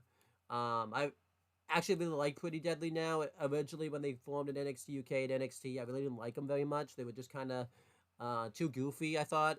And this is also more so the NXT 2.0 where every gimmick was goofy, so they didn't really stand out that much. And I feel like too the booking behind them wasn't very good. But I think they really stand out on the main roster because the gimmick's so different than everybody's, and they always find a way to keep themselves relevant, even when they're not relevant. Like they're not doing too much right now, but if you watch some of the stuff that they post like online and stuff like that, it's like wicked funny. Like the skits they did when I think it was Elton that was injured. When he was like trying to come back and everything like that. Those are like wicked funny. They're not quite great. They haven't been booked enough, mainly because of the injury and everything like that. But I'm gonna put them in the good category. I think they've really surprised me of how good they came. Like it was kind of like it was like an instant change. Like right when they came to the main roster, they've been like very good ever since they come to the main roster. Where would you put Kit Wilson? No, Elton Prince. This is Elton Prince. Good. Yeah, I mean they're both gonna go good. So yeah, we're just not at Kit Wilson yet. Then this is Gabe Sapolsky, I think. Oh yeah, Gabe Sapolsky. I think we put him in great last time, right? Yeah. Okay. So we're just gonna keep that consistency. Continuity. You haven't talked in a while. So talk about Grayson Waller. I don't know what you're gonna do here because you're gonna put that journalist hat on. I don't know what you're doing because this is like a Dominic Mysterio. I don't know what the hell I'm doing anyway. Yeah. So what are you gonna do about Grayson Waller? So he's a guy who just like showed up one day and said, "Hey, I'm a wrestler." He's like, "I'm a guy," and but no, he was he was in NXT and he was feuding with Johnny Gargano, and they brought him to the main roster, and he's doing the AJ Styles too. Made a couple of appearances on Raw when he was very early on in his WWE career, like after he basically kicked Johnny Gargano out of WWE essentially for the time being. Yep. He then he had a feud with AJ, and then I forget what, but he moved on to the main roster, and he's had a pretty good run, pretty good run on the main roster. Recently won the tag titles with Theory at WrestleMania. Yep. So I can put him in the good category. This is the first one we're gonna be fighting on. I'm gonna put him in the great category. Every time I see him on, he's always very impressive with the Grayson Waller effects, with AJ, LA Knight, the segment that he had with Cena at Money in the Bank was awesome. Every time he's on, mic wise or anything like that, he's always very impressive. So I'm gonna put him in. I'm gonna fight you and put him into the great category. He got to, I think one of Edge's last match he had too was the match with MSG. You got to have one of Edge's It last was. match. So would you are you gonna yeah, like, we'll put him in the great category. if Theory had the one that he had, you know. Plus, he's if you also watch his stuff on social media, he's like wicked funny there too, which is hilarious. He's been awesome there. Then we have Io Sky. She's been awesome ever since she joined WWE. She was also part of the second iteration of the Mae Young Classic. She made it all the way to the finals, but didn't win. And then I don't exactly know when she actually because she did sign, but she didn't show up in NXT for like a while. I don't exactly know when she did, but she didn't. She never showed up. She was kind of like a little bit of like a bland baby face, but she was very talented. And then the once she turned like heel, was when everything started turning around for her. She had like a fantastic match with Candice LeRae at NXT Takeover Toronto 2. She had a really great women's championship run during like the pandemic. She really carried NXT like through the pandemic around that time. Just having banners, and this was like when the NXT women's division was like on the rise. Then obviously, it looked like she was gonna leave. I think I confused Dakota with Io. I think she was the one that was gonna leave. And then Triple H took over, and then Damage Control happened, and her and Dakota have won the tag titles a couple times. She had the Money in the Bank win. She had a really great cash in. Had a really great women's title run. And then now she just recently lost it, and it looks like she's going to be going back to the drawing board a little bit. She might be drafted, honestly. I think she should get drafted, honestly. I think Damage Control should go to Raw, and Bailey and Bianca should stay on SmackDown. I say that because this kind of separates them from Bianca. I say that though, and the women's tag champs. I think they'll still be going from brand to brand. So maybe once they lose, I don't think Bianca's gonna ever get away from Damage Control, because I was thinking, because then Bianca and Never. Cowgirl will win the. Oh my gosh!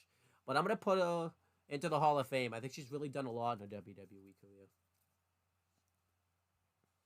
Yeah. Go. I agree also too. That Hall of Fame. Get the fuck up. Standing in the Get up there. Standing in the Hall of Fame, Chris. Ooh. Then we have Isla Dawn. She's pretty average. She's had like a good wrestling career. She had like a decent NXT UK career. She was one of the ones that they ended up keeping when NXT UK folded. And I remember when that happened, I didn't really understand it because she didn't really do anything like all that fantastic for her to be kept. And then she teamed up with Kaylee Ray. That was kind of that didn't really make sense at the time. It made sense because they were friends, but they were also like feuded at the time, so it was just really weird. It was one of those Shawn Michaels things. He just threw that together as a tag team. They won the NXT Women's Tag titles. They were like the last full-on NXT Women's Tag Team champions, but then they unified the belts with the women's ones because Shawn broke up all his NXT Women's Tag teams, so he didn't really want the titles anymore because, again, he doesn't want to book 2 women's tag divisions, so he's just like, nah, I don't want to do that. And pretty much ever since they lost the women's tag titles, they haven't done anything at all. I think they had like a segment backstage with like Nick Aldis recently, where like Kaylee Ray said she had plans and then nothing came of it. So her debate, she's been average ever since she joined WWE. Just hasn't done anything to like move the needle or anything like that. But would you put not Kaylee Ray, Isla Dawn? Yeah, I agree with you. She hasn't really done anything particularly special. Yeah. She's been kind of irrelevant, Um, to be honest. this yeah. This is someone that I forgot about when we did the Raw tier list because I forgot Jacob Fatu was in WWE. But then he was in the NXT tier list, so I just forgot. I think in the NXT tier list we put him in the good category. I think I'm still gonna put him in the good category because he just literally signed not that long ago and he's hasn't debuted yet.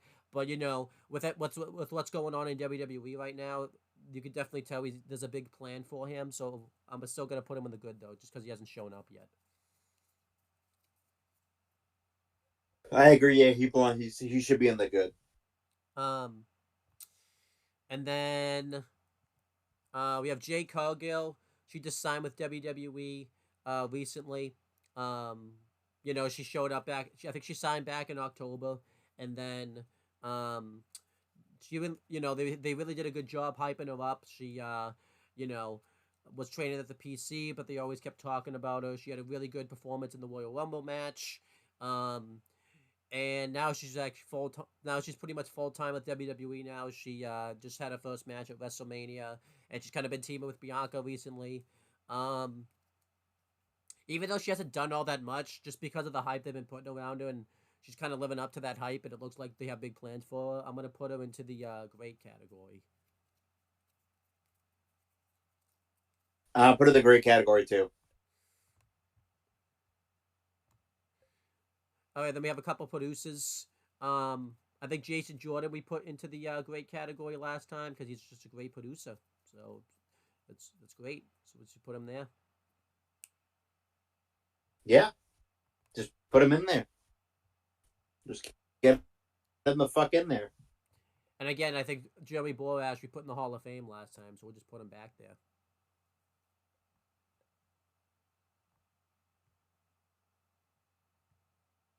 Yeah, I think he should be. All right. I think that's Jimmy. That does not look like Jimmy, but I think that is Jimmy. But it doesn't look like him at all. Um, And Jimmy? huh? Yeah, that's Jimmy. That doesn't look like Jimmy at all, though. Yeah, that's Jim. That's Jimmy. Okay. Yeah, What's supposed I to know be? it doesn't, but that's him. Yeah. The next one's supposed to be Jamie Noble, though. I think we put him in great. I think we put him in. We either put him in great and Hall of Fame. I don't exactly remember where we put him. So you could just make the call on this one. I think we put him in great last time, though. Yeah, keep him there. We probably starting to get a little fuzzy of where all the agents are, though. And again, I guess this is Jimmy Uso. I know. Yeah, But I guess this is Jimmy Uso. You want to talk about Jim? Want to talk about good old Jimmy? Big Jim, Big Jimbo. Great tag team champion. Probably reuniting with his brother soon. Um, it's been kind of weird. But yeah, I definitely think he belongs in the great category. I agree. Um, I think last time we put Jay in the Hall of Fame, I think his singles run really didn't go anywhere. I'm glad they're making the change and turning him babyface now, but I'm gonna put him in the great category.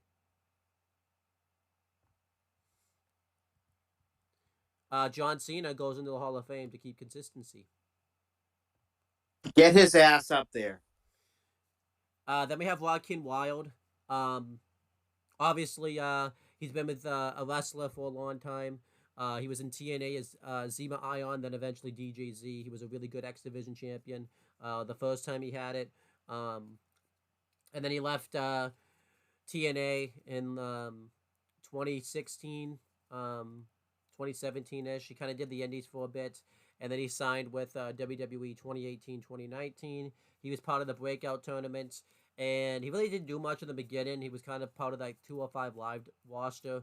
And then eventually he joined Legato in a really weird way because he got like kidnapped or whatever, which is really weird. And then, yeah, Legado did really well. Obviously, Santos did really well. And then they got called up to the main roster after they kind of did their thing in NXT. Then they turned into the LWO. Um, and then they're kind of like the fall guys of Legado. They never really do much. Um, they've been doing really well in NXT recently, though. Every time they've been there, they've always had some good matches and things like that. I'm gonna put him in the good category. I think he's a good wrestler, and I just like him, so he'll go in the good category. He's gonna go in the good because he's a good. It's good. It's good boy. Um, then we have Kairi Sane. Kairi Sane um, signed with WWE in 2017. She won the first ever Mayan Classic. She didn't do much into the beginning stages of her NXT career. Then she won the NXT Women's Championship for like a cup of coffee. Um, and then, you know, um, after kind of her NXT run ended, she went to the main roster and formed the tag team with Asuka, and that's kind of been her career on the main roster. She left WWE in 2020 and came back in 2023, and she kind of joined Damage Control, and they won the tag titles. Um, I don't think she's had like as good of a career as Io and Asuka because like I don't think she's done anything to really stand out like they have, and um, she said her booking's been was really weird on the main roster. So I'm gonna put her in the good category. Maybe great category because she's such a great wrestler. But I'm feeling good, but you could convince me to put her into the great category if you really feel the need to. We'll put in the good category for now. Okay. Um, then we have Kaylee Ray. Um, she's been good. You know, she was part of NXT UK. She had the longest reign in NXT UK Women's Title reign. I think it's either her or Miko Satomura. I forget which one. Um, her NXT UK Women's Title reign isn't really remembered because I think by the time her title reign got going, the pandemic hit. So like she really couldn't do much. And then eventually she went to NXT. Um, she did she was kind of there at a bad time because she was there towards like the end of the Black and Gold, like the very end of the Black and Gold era, kind of transition into the 2.0 era. They won I think her and Asuka, no, no, her and Asuka, her and Kyrie won no, not Kyrie, Io won the women's Dusty Cup, and then um, yeah, she never really got a run with the belt because this was kind of that was at the point where Mandy was kind of being forced down the throats as champion. So like she never got to have a title reign, and then she kind of started doing the thing with Isla Dawn where she like teamed up with her, which just didn't really make sense. And then you know again it's been kind of eh. I'm gonna put her in the good category though because I think she's at least done more significant things in the company than Isla Dawn has. Where would you put her?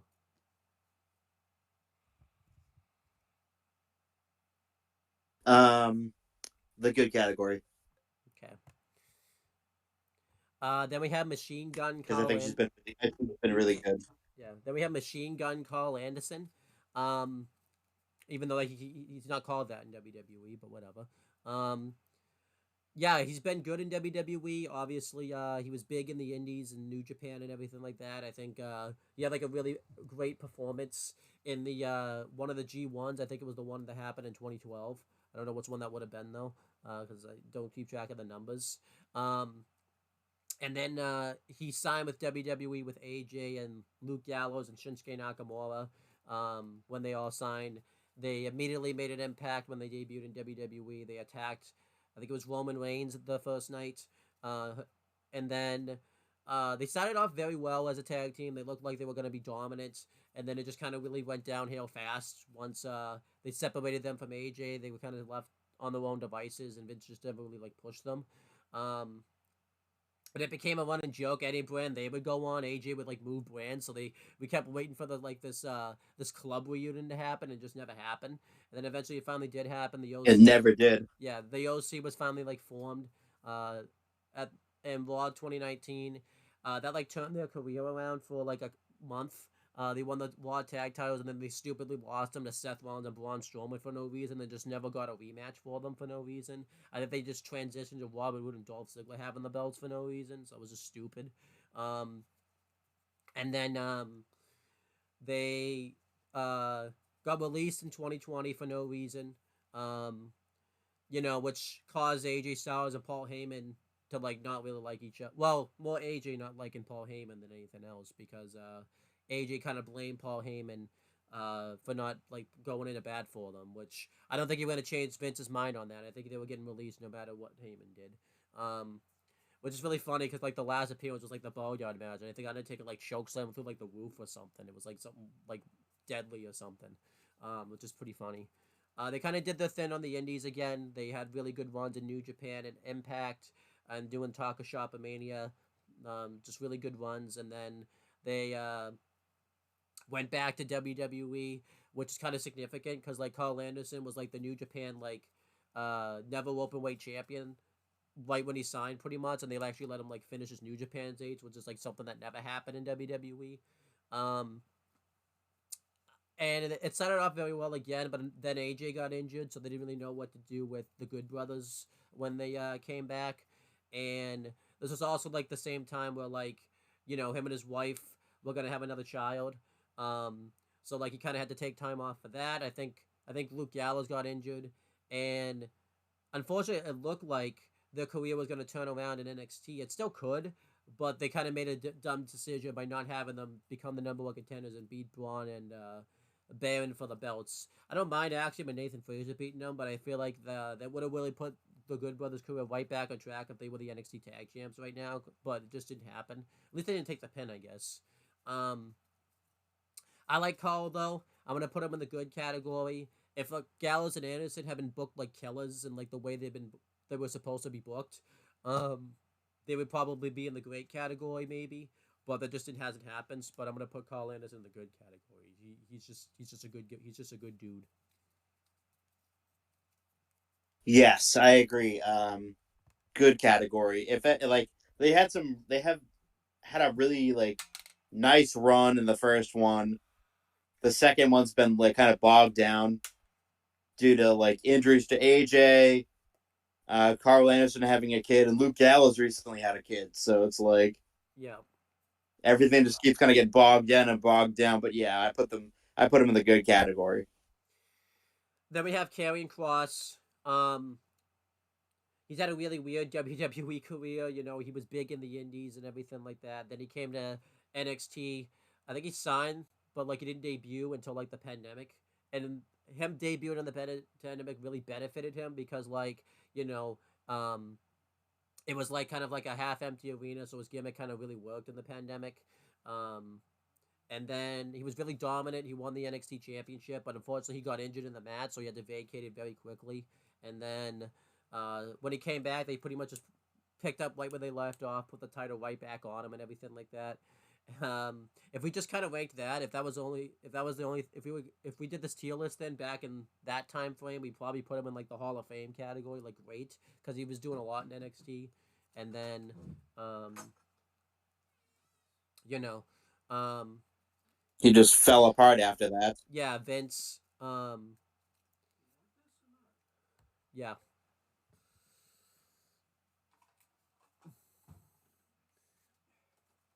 but yeah, pretty much. But he's average. Yeah, pretty much. It all fell apart like once Vince decided to like job him out. In like a minute, and I don't think his career's ever recovered like since then. I think. You know, um, he finished up his NXT one, which was good, and then, um, you know, um, he went to the main roster and it just like he was what he did like he was what was he supposed to even like be on the main roster, like he had like a helmet at one point and it was just like what the hell. He's um he's a gladiator or something. I have no idea what the fuck he was. and then like he got released. He did the indies again for a little bit, and then when he came back, we always talk about it. He had a really good comeback, but then he could just never get over. It seemed like he would just go from like feud to feud and whatnot. But yeah, he's got to go kind of in the average category. It seems like just no matter what they give him, he just cannot get over. Anything else you want to say about him? No, he's just average. Um, Completely average. yeah. He might turn around now though with like his second NXT one that's about to happen, but we'll have to wait and see. Um, Then we have Kayla Braxton. She's a backstage interviewer. She was signed, I think, back in like 2017, and she did the NXT like ring announcing and stuff. And then she got called up to the main roster. Uh, and then once Renee Young left, she kind of took Renee Young's role. She's like one of the hosts of the Kickoffs now. She was the host of the Bump for a while. Um, I think what really turned her WWE career around was the Talking Smack run she had with like Paul Heyman. The relationship they have like together and like the um, things they have going on is really awesome.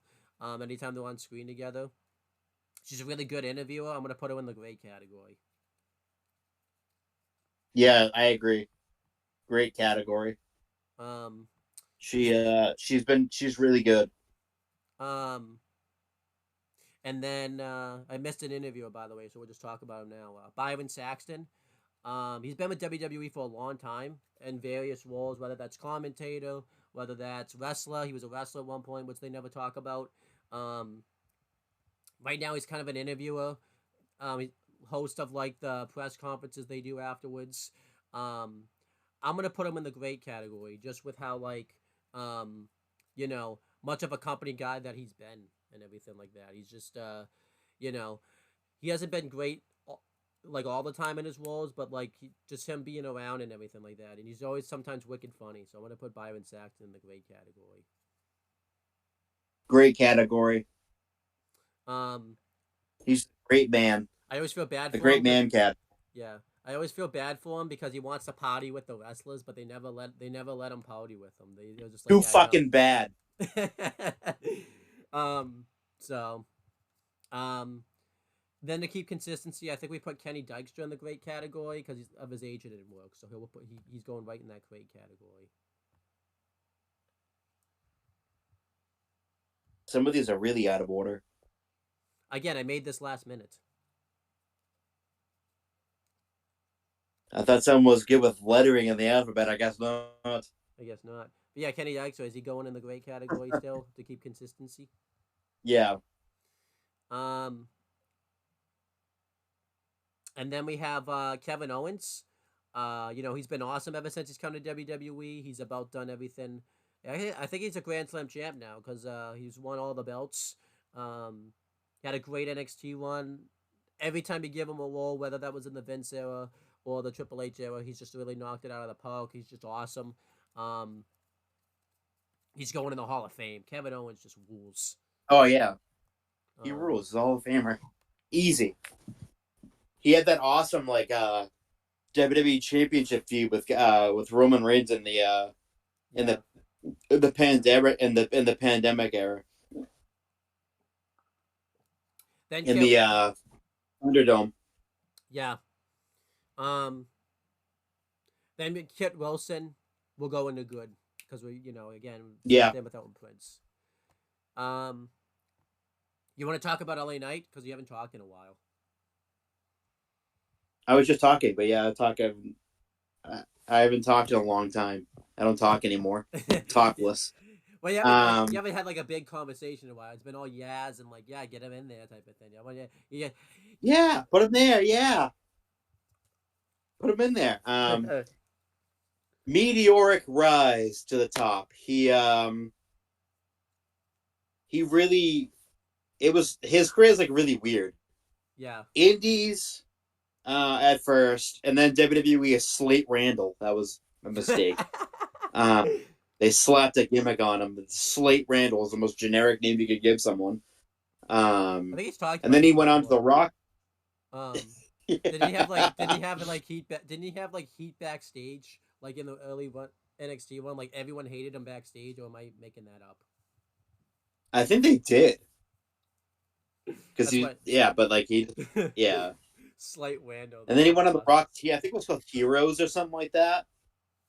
I remember watching it. And I remember seeing him, but it was like, oh, he's a wrestler. Okay, like Yeah. not like I didn't recognize him because he wasn't recognizable yet. Yeah.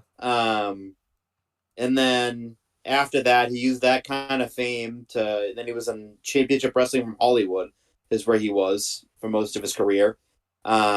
Then he went to TNA, became a huge star there. It started out very random. He was in the Rising with Micah, who later became Tongaloa, who was Camacho in WWE. with Drew McIntyre, and that stable fell apart really, really fast because the Beatdown Clan or the Hurt Business, the original Hurt Business, the Beatdown Clan, like jobbed him all the time.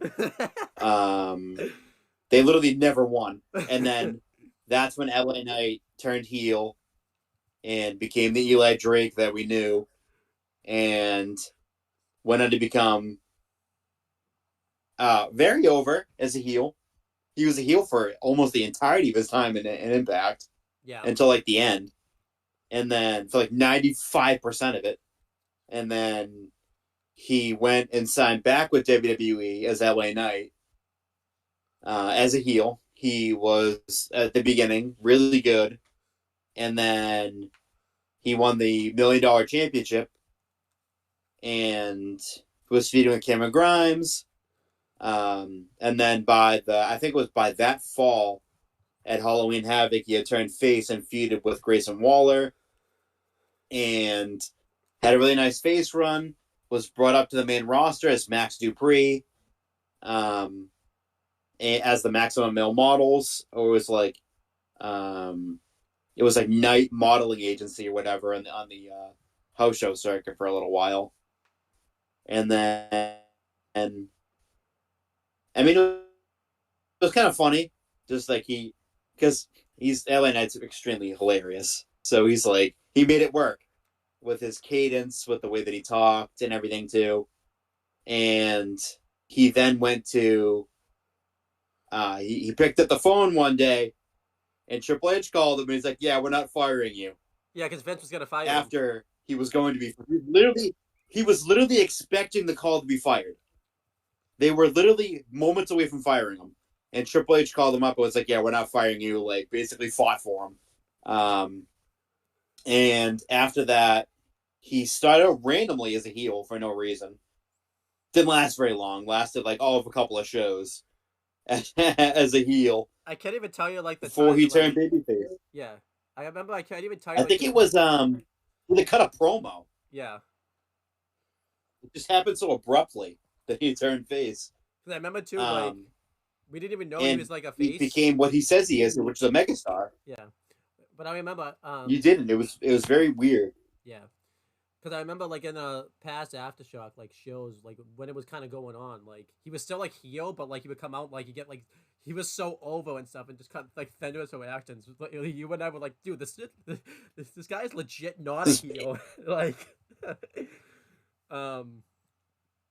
it's so funny. Like he literally said what he became. He became a megastar. I think he's Hall of Fame. His LA Knight taunt is over. Yeah. Everyone bought into him. Yeah. He got a fucking WWE Undisputed Universal Championship match against Roman Reigns twice. In Saudi. Just, I mean, he was the last match for Bray Wyatt, which he holds near and dear to his heart. Yeah. He's still massively over. The LA Knight taunt still. Every time he comes out, I thought that his reaction would die down after the Roman Reigns feud and whatnot, and it hasn't. He's still extremely over, still extremely popular. He's going to the damn Hall of Fame. Yeah, I mean, I know he still has a lot to accomplish, like in WWE, but just for his rise alone and just like the fact that he was gonna be fired and then like his career was like saved, I think he goes in the Hall of Fame. Like, it's awesome. Yeah, meteoric rise. And then Logan Paul, to keep consistency, will go back into the Hall of Fame. Especially too after what you posted in the chat from what he did for a certain wrestler and stuff. You're definitely gonna like double down on that now, type of thing. Yeah, I think Logan's amazing. He called up Cameron Grimes and like he didn't have to, and he basically gave him some advice, and you know it was just really nice of him to do that. He didn't have to do that. Kind of like consoled him a little bit, and I was like, wow, this is a different Logan Paul. Then we have Lee Fitted. I actually remembered his name this time. I didn't have to ask you this time. I actually remembered who he was. So, yeah. Finally, after the 50th time. You know, I'm probably gonna forget it in a few days, but great category just to keep consistency. Yeah, he's been amazing. It's just been what he's done has been tremendous. Oh, I can't wait to see how he like formats the draft and stuff because like I don't think like I feel like he's gonna do like some really he's gonna like be going ham on that draft type of thing. Um then we have Luke Gallows. You know, obviously it's kind of the same with Carl Anderson. He's been it's crazy to think though how long he's been around because like he was around back in like 2006 doing like the when he was in like Imposter Kane and then like he became Vestus, which Fake. yeah. I still remember when he became Vestus, like then when he signed like later on in 2016, and like I think Luke Gallows even said like Vince didn't even know it was like the same guy. Like it's just hilarious how that happened. Like Vince thought it was like somebody else, which is you could kind of He see. thought that he was going to remember him as Festus, and he didn't. Yeah, but if you think about it, it's hard to believe that Vestus and like Luke Gallows are like the same guy. Um, then his career was kind of like saved for a little bit, like when he became Luke Gallows in the Straight Edge Society, but then they just released him for no reason. And then obviously he did the Indies for a while, and then Carl Anderson happened. Um, like they teamed up. I make it sound like Carl Anderson and him got like into a relationship behind the scenes. Like they started like tag teaming. I just made it sound like I was just like then Carl Anderson happened and gave like no like further explanation of like what that was. I didn't even like They just say kind of got together. anything. I think he goes above Carl just because of like his body of work and just where he was in WWE and like the fact that he's where he is now. I think he's going in the I think he's going in the great category. Yeah, absolutely. Yeah, I agree. Great category And then Megan Moran to keep consistency will go in the average category. because she is average. Um, because she does talking smack. That's why she's not talking smack. It's the SmackDown Lowdown now, which is basically the same show, but I always call it talking Smacking smack. talk. I don't know why they changed. I don't know why they changed it, but they did. Um, then we have Meech and Mia Yim. Um, she's just Meechin now, but I refuse to just call her that. It's Mia Yim. I will call her Meechin. I will, but she's not just Meechin. She's also Mia Yim. Plus two, they say that, so it's just She's Mia Yim. just Meechin. She's just Meechin Mia Yim. Yeah. You She's know, either Meechin or she's either Mia Yim. She's both. She is two separate people. she's done really well in her wrestling career. Not so much in WWE, but she's had really good runs in TNA and the Indies and stuff like that. I think the TNA is her most notable one, like when she was with the Dollhouse with Jay, not Jay Cargill. It was I think she that was actually her name. She was Jade, and I think it was like Marty Bell She and was Jade. yeah, and I think it was Tiffany. I can't think of her name right now. Her TNA name, Taryn Terrell. That's what it was.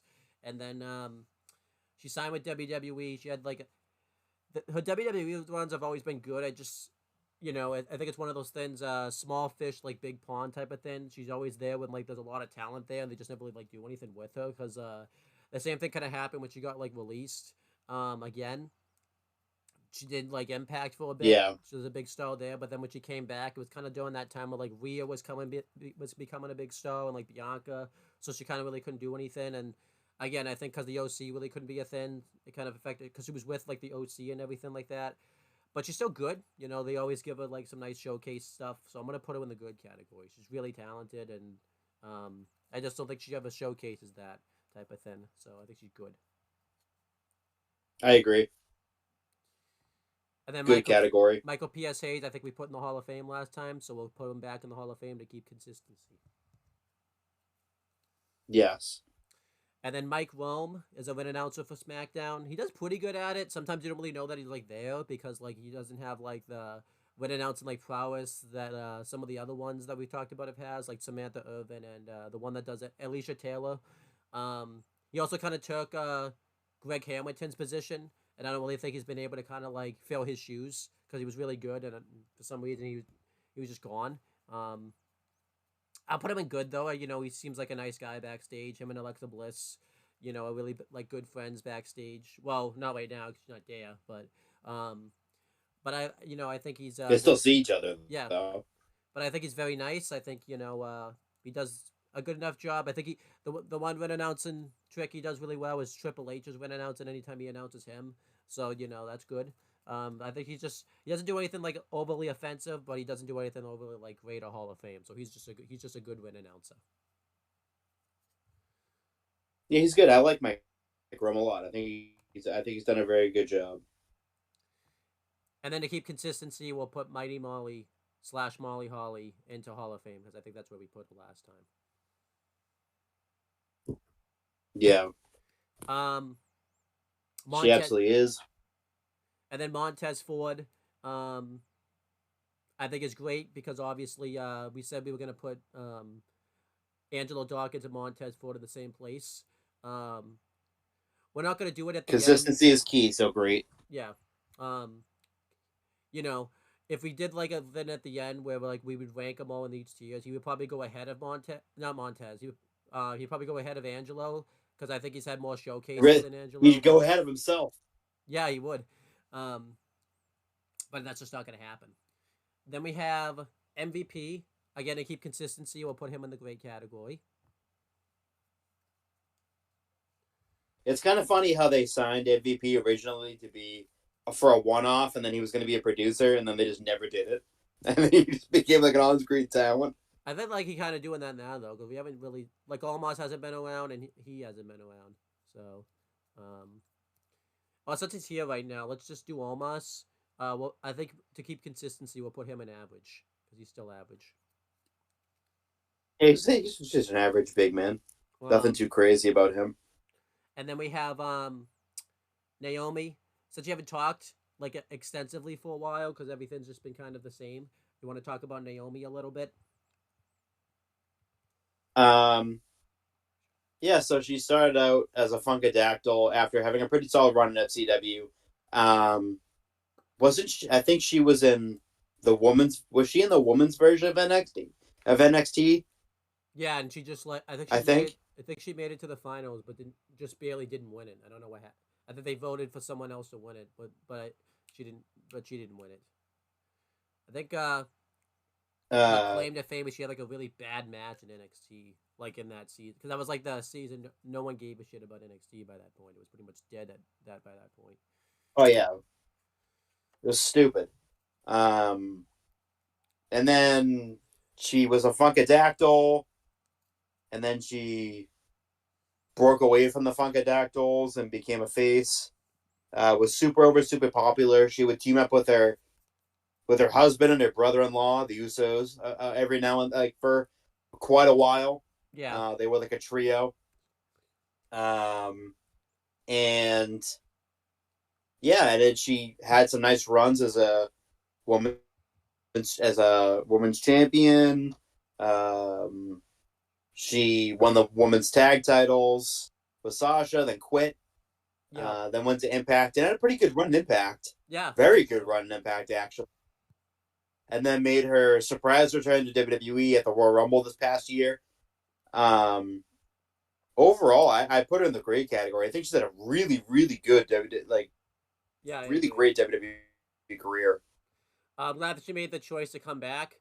She's Um, super popular, too, also. yeah, I definitely think so. Yeah, just had great runs. I think she benefited from like leaving, because I think she needed to leave more than Sasha, because Sasha was gonna be pushed regardless, but she always kind of like never really got the credit she deserved. Like I remember there'd be always points where she would get really over, but they just never pushed her. Like it wasn't like during the pandemic there was like a push like Naomi like trend going on Twitter when it was Twitter at the time, and then they just never did it. She just disappeared for a while, so it's like I'm kind of glad. Um, Yeah. I'm kind of glad now that like she's finally getting the recognition she deserves, type of thing. So, um, then we have Nick Aldis. He's the general manager of SmackDown. He was signed to a producer role, um, last year. Um, he's obviously been in the business since his early 20s. He started off in TNA, and we don't really want to talk about his early one because it wasn't very good because they pushed him too fast. Um, He was and then he was Brutus Magnus. Yeah, then he started teaming up with Doug Williams, and that really turned his career around. They were what? Were they British Invasion? Is that the my Yeah, British Invasion, I yeah. say that because there's like a YouTube channel called like British Fist that used to be around. So like I wanted to make sure I got that correct. And then um, you know, once kind of that folded, he kind of teamed up with Samoa Joe, which really helped him. And then he became like a big baby face single star, and then they turned him heel. and he won the TNA World Title. It wasn't very his TNA World Title one wasn't very good. He was a paper champion pretty much. Um, and then he kind of bounced back and forth. Sometimes he'd be in TNA, sometimes he wouldn't. It was kind of that period of time where everyone was just kind of leaving, but like he would stick around. I think he went to like GFW and he had to show back up to like drop the belt. I think is what happened too. And then he went to the NWA like when Billy Corgan bought it, and he was like pretty much the face of like the lightning round era of the NWA. He had two title runs that were very good, um, and he pretty much was the flagship of the NWA. And eventually, Billy Corgan probably the biggest fuck up he's ever made since he owned the company. Um, was pretty much ran that brand to the point where Nick Aldis didn't even want to be there anymore. I think he quit like on Instagram too. I don't even think he did like a big shoot interview like on his Instagram like stories or whatever. I think that's how it went. And then um, he then he went back to TNA for a little bit slash Impact because it was Impact then, and he had like kind of like a very short run. I think he fought Alex Shelley for the world title, and he was pretty much done after that. And then he signed. Um, he was a producer backstage, and then he became an on-screen. He developed an for a on-screen. hot minute, Yeah. really. Then he became an on-screen character. He's the general manager of SmackDown now. He's done very well so far as the GM of SmackDown. I think he's been absolutely awesome. My favorite thing that he's done is like anytime he has his bidding wars with like Adam Pearce. I just love how he keeps one upping him. Like I remember the segment backstage when Adam Pearce like signed Andrade, and he got like a phone call, and he's just like oh hey Broad Breaker, like right in Adam Pearce's like face, or like I remember the segment. I remember like the segment he did backstage where like Roman Reigns was trying to like negotiate Nick Aldis, because he was always able to like get Adam Pearce to do whatever he wanted, but Nick Aldis like stood up to him. That was really good. Um, the segment he had with Paul Heyman recently, um, he's just been really good as the SmackDown GM. I feel like a lot of people were like pissed they didn't sign him as a wrestler. Well, as we found out now, apparently he needed surgery, so this kind of helps that out. I think he is gonna wrestle at least a couple matches in WWE. I definitely think this is like probably his call. I don't think he wants to really wrestle anymore. I think he wants to kind of do this. It's still just I know you talk about like all the people that's come out like Cody and Punk, and it's so unbelievable for me that they're there. It's still kind of crazy to see Nick Aldis in WWE just because like he did the interview like back in 2021 when he talked about like how he just wanted to focus on like the NWA and make that a big brand, and that's he didn't do any other shows. It was just the NWA, and now it's crazy that like he's in WWE now when like you wouldn't have even thought like and let's just talk about this too like this is Billy Corgan's biggest screw up because ever since Nick Aldis has left NWA, the NWA has like not recovered ever since then. Like, I know that was kind of still the time where like they were really fumbling with like Ty was his champion. They put the belt on Trevor Murdoch when he was out of shape, but Nick Aldis leaving like really screwed up the NWA like bad. I mean, other things have happened too, but I think Nick Aldis was like, they went downhill like very quickly. But I'm gonna put Nick Aldis in the great category. He's been awesome every time you see him on screen, and I really can't wait to see the bidding war that's gonna happen between Nick Aldis and Adam Pearce when they do their draft pick. That's gonna be hilarious. I think that's gonna be awesome. Um, where would you put Nick Aldis? I think he's been awesome on. I'm gonna put him in the great category. Yeah, I put him in the great category. Oh, he's been awesome. He's been a great GM. I still love too that like because this has been wicked funny too. He's like signed all the big free agents that Adam Pearce was trying to get, like Blonde Waco and Jay Cogo. That's been like wicked funny. That's hilarious. I kind of want him to like. Oh, he's just awesome as a GM. He's hilarious. Okay, the next one is I think it's Patrick something. It's Patrick. It's Patrick Scott. Patrick Scott. It was called Patrick. Yeah. Go ahead. He's a recent creative hire within the last few months. He's a former wrestler for DPW. I think he was tag team champion there. Big part of the tag team division. Everyone who's worked there, like John Blood, Tony the Pizza Guy, James Darnell, all of them have said that he's just amazing. So it's I don't know where to put him. So I'm just gonna put him in the good category because I don't know what he's done yet Yeah, because as a creative writer. So I don't know where to put him. So I'm gonna put him in the good category. I think I remember him now. We're gonna talk about some behind the scenes stuff that might make you mad, but I'm gonna talk about it anyways. Um, but I remember he signed recently.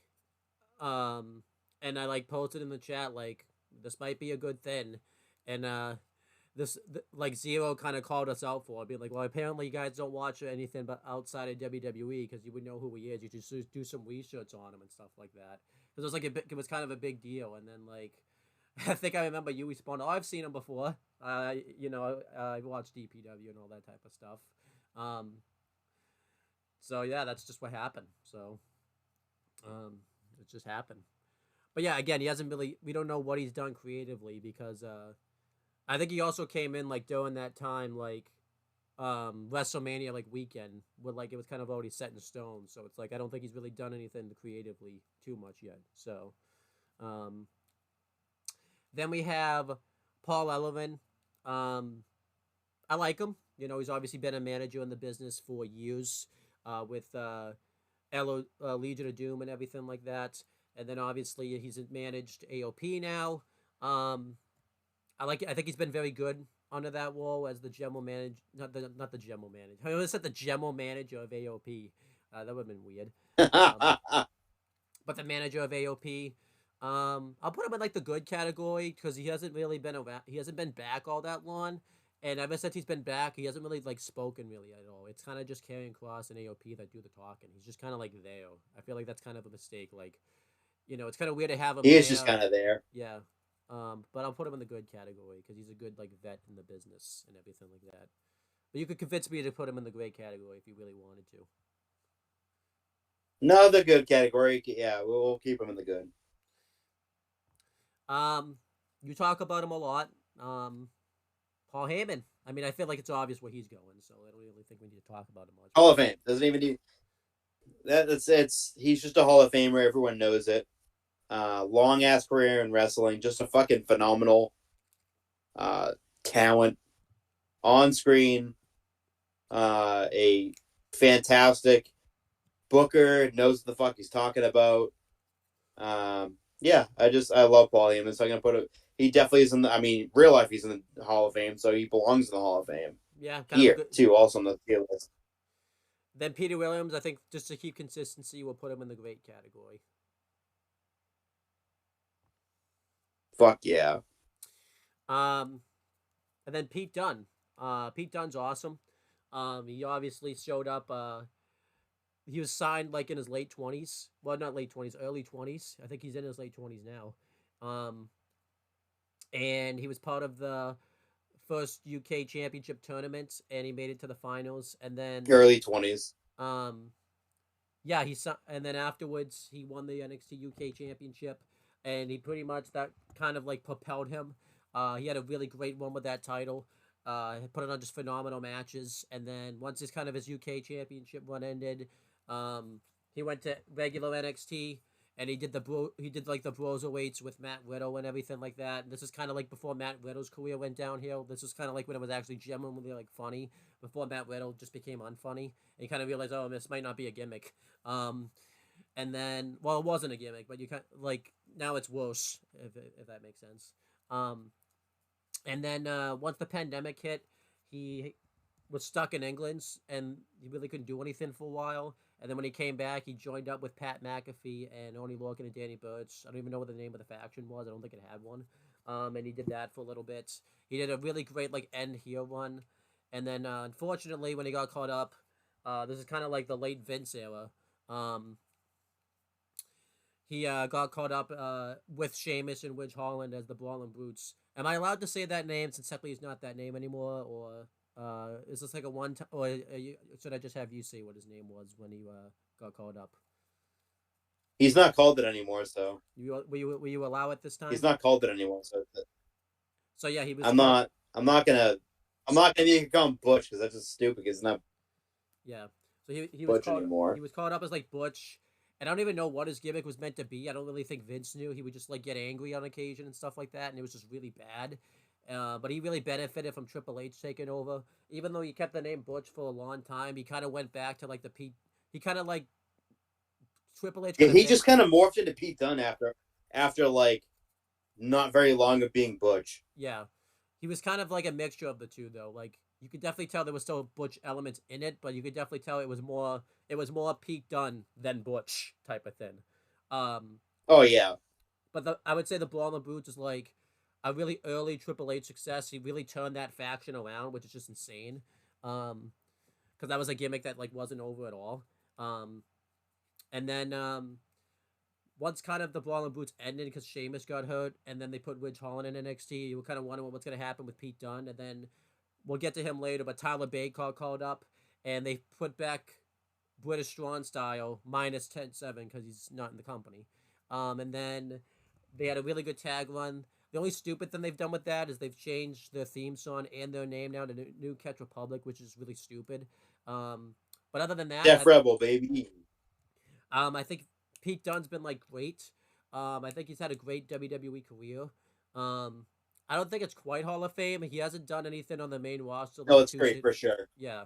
He hasn't done anything on the main roster yet like too significant, but he's at least on the shows. I think I can't. He's on the shows at least most weeks, so I think that's why he goes into the great category.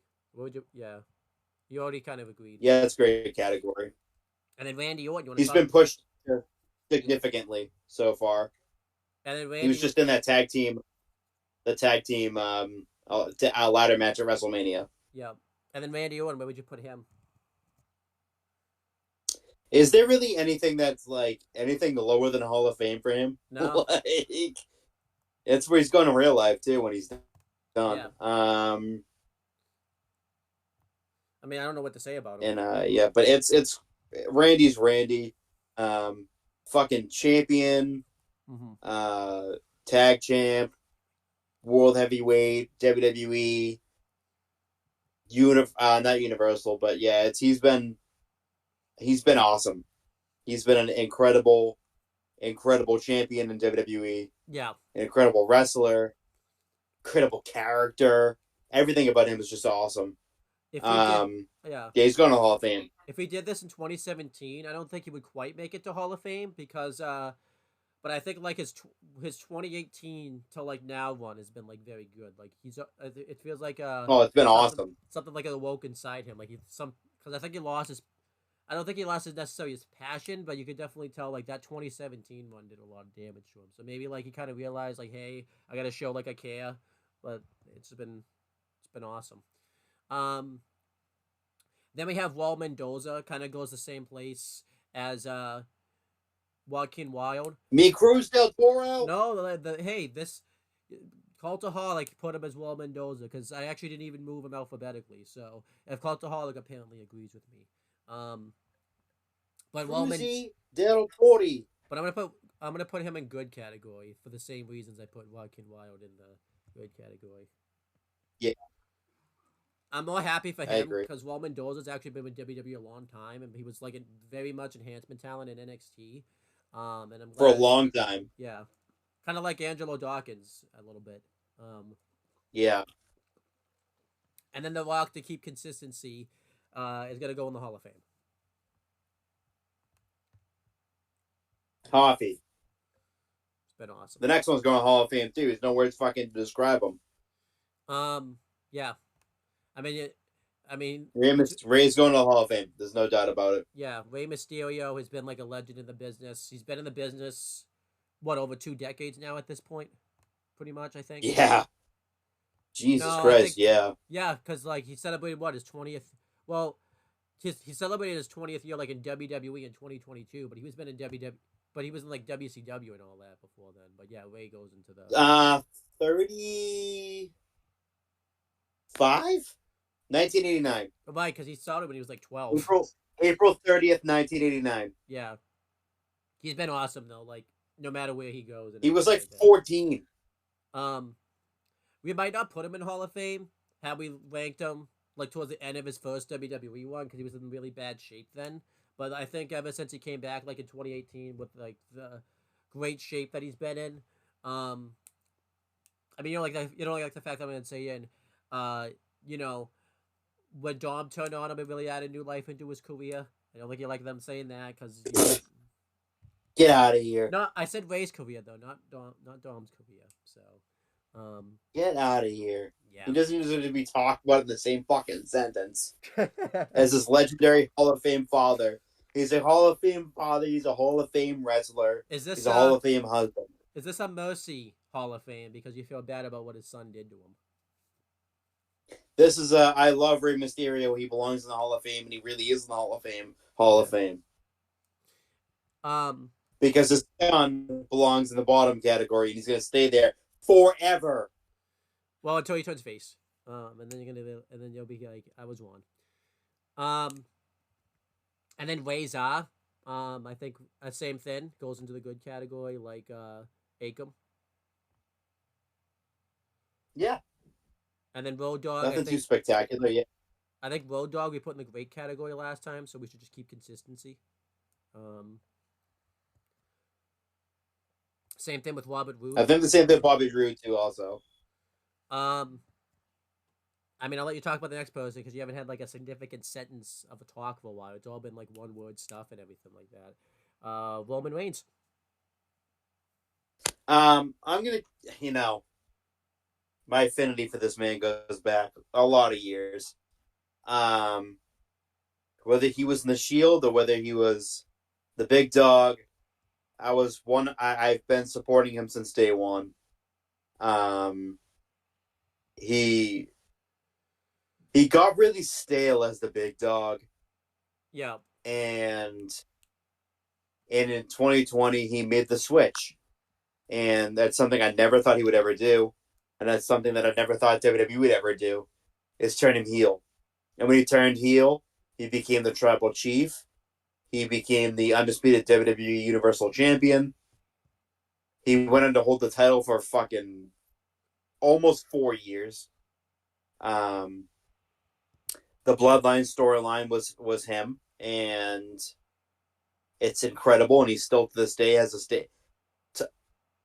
He had like the Bloodline storyline is insane, and he has all control over it. Even now that he's off on his hiatus, they still have to run shit through him. yeah, It's he's been incredible. He's a Hall of Famer. It's Hall of Fame. Put him up there. yeah. Um, I don't think he would have made Hall of Fame had he not made the switch. I think he probably been great. Probably we probably really likes, you know, but the making the switch really did a lot for his career. Um, he's been Oh, awesome. absolutely. Man, the switch Um, absolutely saved his career I think so. Yeah, because he had retired. He had retired in 2020. yeah, Before during the pandemic. His A&E biography, he basically said he was retired. So it's insane to think that he actually did pull the plug on his career for how long was it? 5 months or something like that? 4 months. yeah. He was gone for. He was gone for a long, long time. That does make more sense though, because if you Um, remember, like during the time he was gone, like Vince wouldn't let you talk about him. I bet Vince was pissed. He was gonna pull. He was like gonna retire out of nowhere type of thing. So, yeah. So yeah, that like it's good. That's insane. But yeah, he's and this bloodline tribal chief gimmick, bloodline gimmick has been outstanding. yeah. It's It's been the basically best thing WWE's fucking over in at least over 10 years yeah. I think the best. minimum.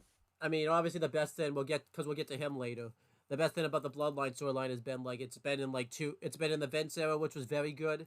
But Triple H, even though everything still gets run through him, um, Triple H, um, really like brought it into the stratosphere too with like the Sami Zayn part of the story. Because I don't think that ever was gonna. I don't think Sami Zayn was gonna make it to Elimination Chamber had Vince been in charge. I don't think. Maybe Roman Reigns would have convinced him, but I feel like it would have taken more fighting for Roman Reigns to get Sami to the Chamber. Because if you remember, like Sami Zayn, like Yeah, towards the end of the Vince era, right before Triple H took over, they kind of dropped that part of the storyline, and then once kind of Triple H took over, it was kind of brought up again. Like that's like the first big storyline Triple H like booked, for the most part. Um, but yeah, Roman Reigns has been fantastic as the tribal chief. I think what he's accomplished with the 4-year title reign, because no one else would have been able to hold the title for that long. It really didn't get stale up until like the last few months, which I think is a huge accomplishment. And it was only stale for like a couple months. And just he really accomplished a lot with that 4-year title reign. I mean, you know, he's just been fantastic. Um, then we have Ryan Wood. He's a writer. Um, I'll just put him in the Hall of Fame because SmackDown's been like awesome. So like he's got to play a role in that.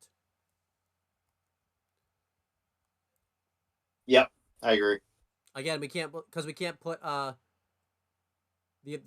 Patrick, whatever his name is. I can't think of it off the top of my head at the moment because he hasn't been there as long as these other writers have. Like we know if he just signed like recently, so.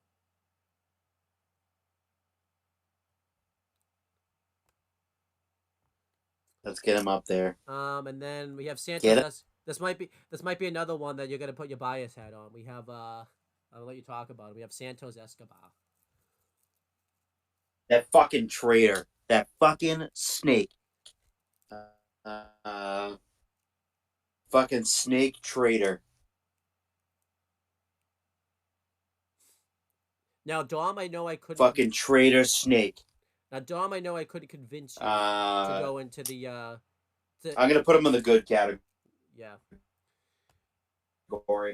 Now, how come he's in the good category? Against better judgment. He's good. There you go. Then we have Scarlett. He's lucky. Yeah. He's lucky. How come good though? Like, because obviously Dom went in trash. I know your feelings towards Dom, but how come you were able to kind of take off your judgment and put Santos in good, but not like Dom at least an average? Because I knew you were gonna fight me. Oh, okay. And what, you figured you figured you could win the fight with Dom and not with Santos? Yes, because I was not budging up for that piece of shit. Then we have Scarlett. She's kind of average. She's a good manager for like carrying Cross and things like that, but she just doesn't really stand out really all that much. Painfully mediocre. Yeah, she was. She never really has. Yeah. So ever in her career, period. I'm gonna put her like an average. I think what was kind of embarrassing at WrestleMania when she did like the trash can lid shot to like B-Fab, it looked really bad, and she's like a trained wrestler, but B-Fab's not even like trained, and she looked better than her, so it's like, yeah, this isn't good. So she's gonna go an average.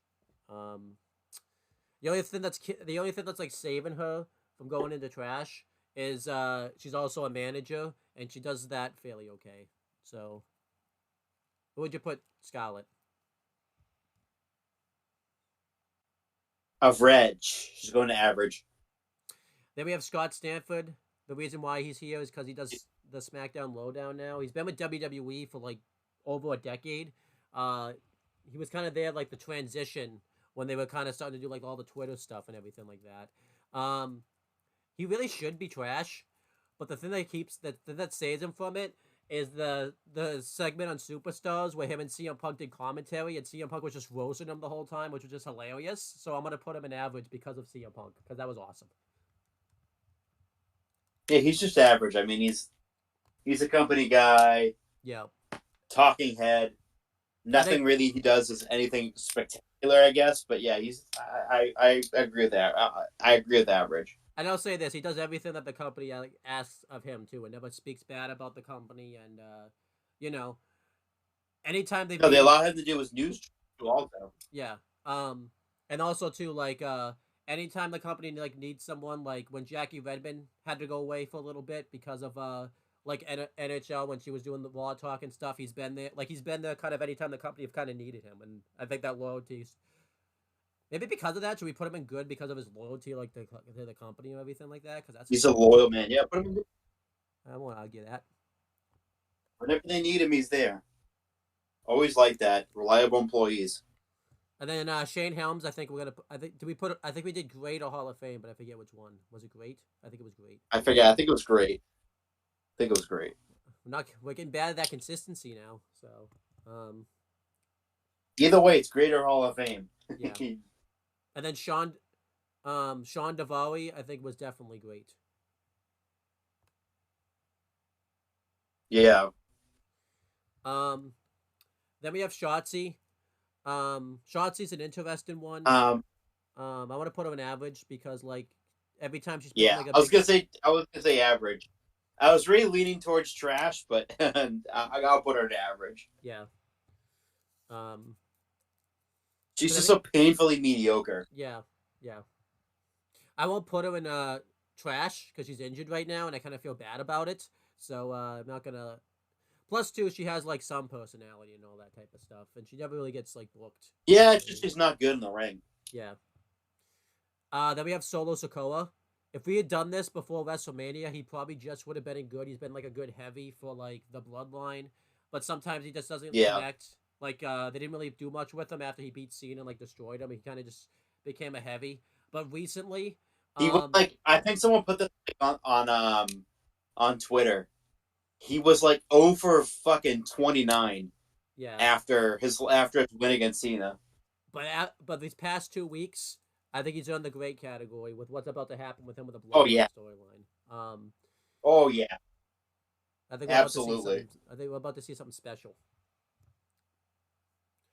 Yep. Then Tamina's got to go in trash. I think. Yeah. I mean, she's so like mediocre at best.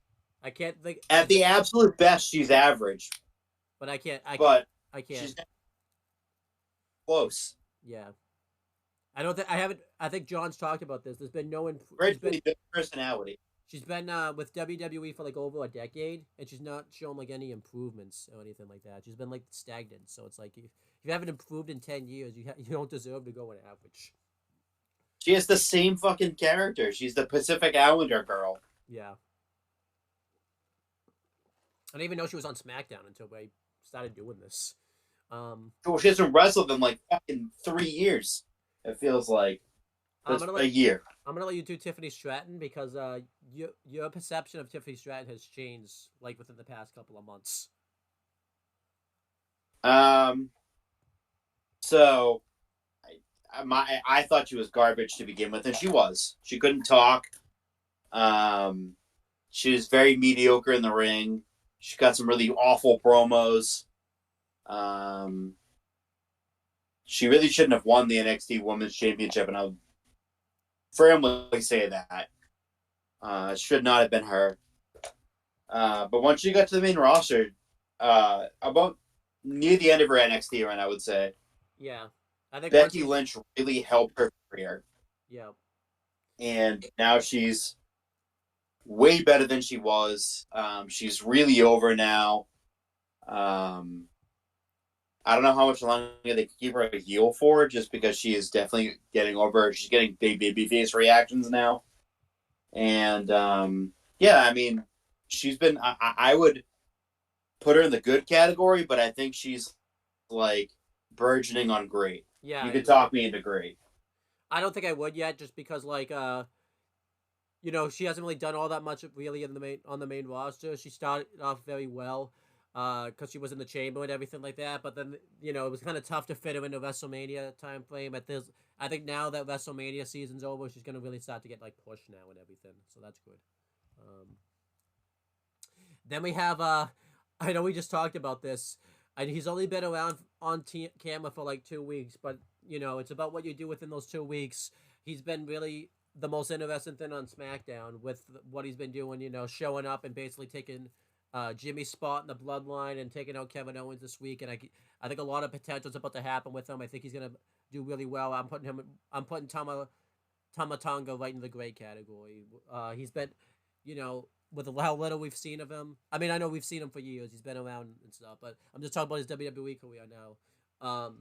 With how little he's been around and everything like that, he's made the most out of his time ever since he's been there. I'm putting him in great. Yeah. He's in He's in great right now for me too. He's just been amazing, in such a short period of time. He's the MFT now for Solo Sokoa, What does that stand for, by the way? and I don't know. What does that stand? Do you know what that stands I have for? no idea what he even stands for. Um, but yeah, I he's been fucking awesome. Tongan. I would think so. Yeah, but that's been on. But The only thing I can think of something they can't say on television. yeah, Um, but yeah, he's been awesome. but yeah, it's like when they said Usi on TV. Usi's a swear in Samoan. Oh, okay. Um, then That's why they all reacted like when Sammy said he's feeling a little Usi. That's why they reacted like that because I forget what it means in Samoan, but it's a swear. yeah, well, just like before Money in the Bank, like Io Sky and I think it was Oscar were like swearing at each other like in Japanese, but nobody knew about it Yeah, type of thing. So no, no one, because again, like they were swearing at each other in Japanese, and not many of us know Japanese, so it's like after someone translated, it was like, oh shit, they were really swearing at each other on national TV. I think they were like saying like fuck to each other or something like that. yeah. Um, then we have T.J. Wilson. I think we put him in the Hall of Fame last time because I just love T.J. Oh yeah, Wilson. he's a Hall of Fame trainer, Yeah, absolutely. and I'm a big T.J. Wilson like Mark. I've been ever since I saw him wrestle like back in 2009 in ECW. I've been like, when him and David Hart. I mean, I hated it when him and David Hart Smith broke up, but I like I always clamored for him to get used like type of thing. I just love That's why I was so happy he got used finally in like NXT and everything like that. You Um, fucking Mark. they have a big TJ Wilson, Mark. What can I say? I can't find him now though. I lost his picture. I'm a big Mark He's boy. underneath Angelo. Oh, okay. I was like, he He's definitely right. moved. I don't know where. Jimmy, Nick Aldis. And then Triple H again to keep consistency will go in the Hall of Fame. Hoff.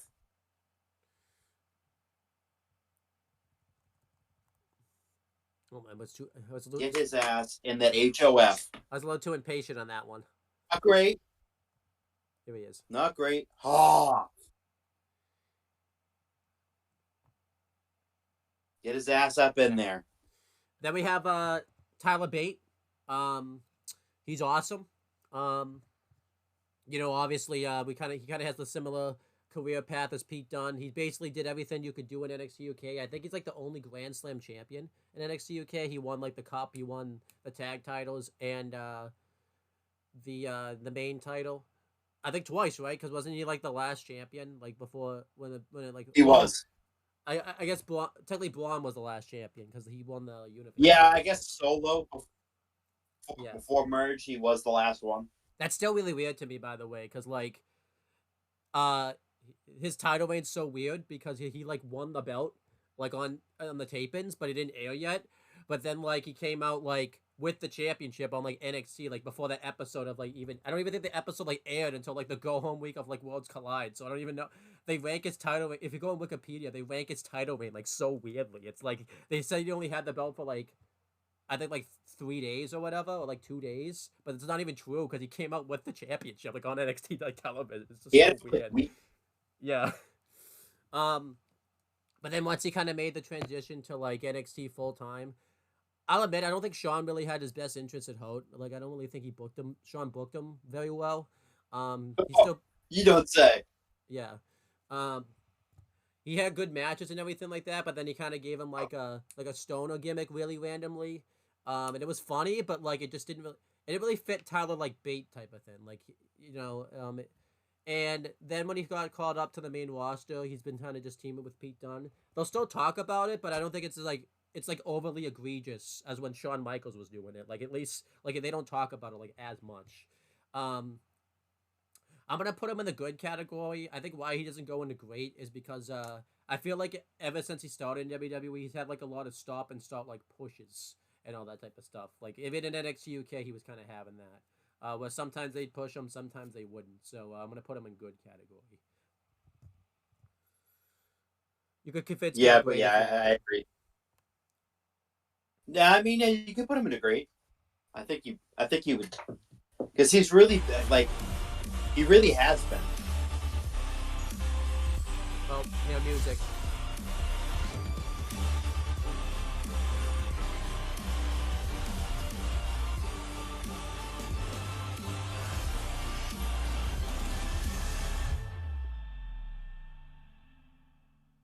There was an ad on this then.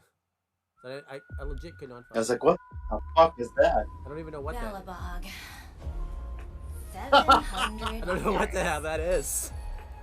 We're like almost done too, that sucks. It's never too late Hold on, let me... to pick up the tab. I don't know why your volume's on. I think that was... I hope I don't That get was very copyrighted. bizarre. I hope I don't get copyrighted for that, but I'm gonna try to see if I can keep that there. I think that was on the tier list. Because I like can't even...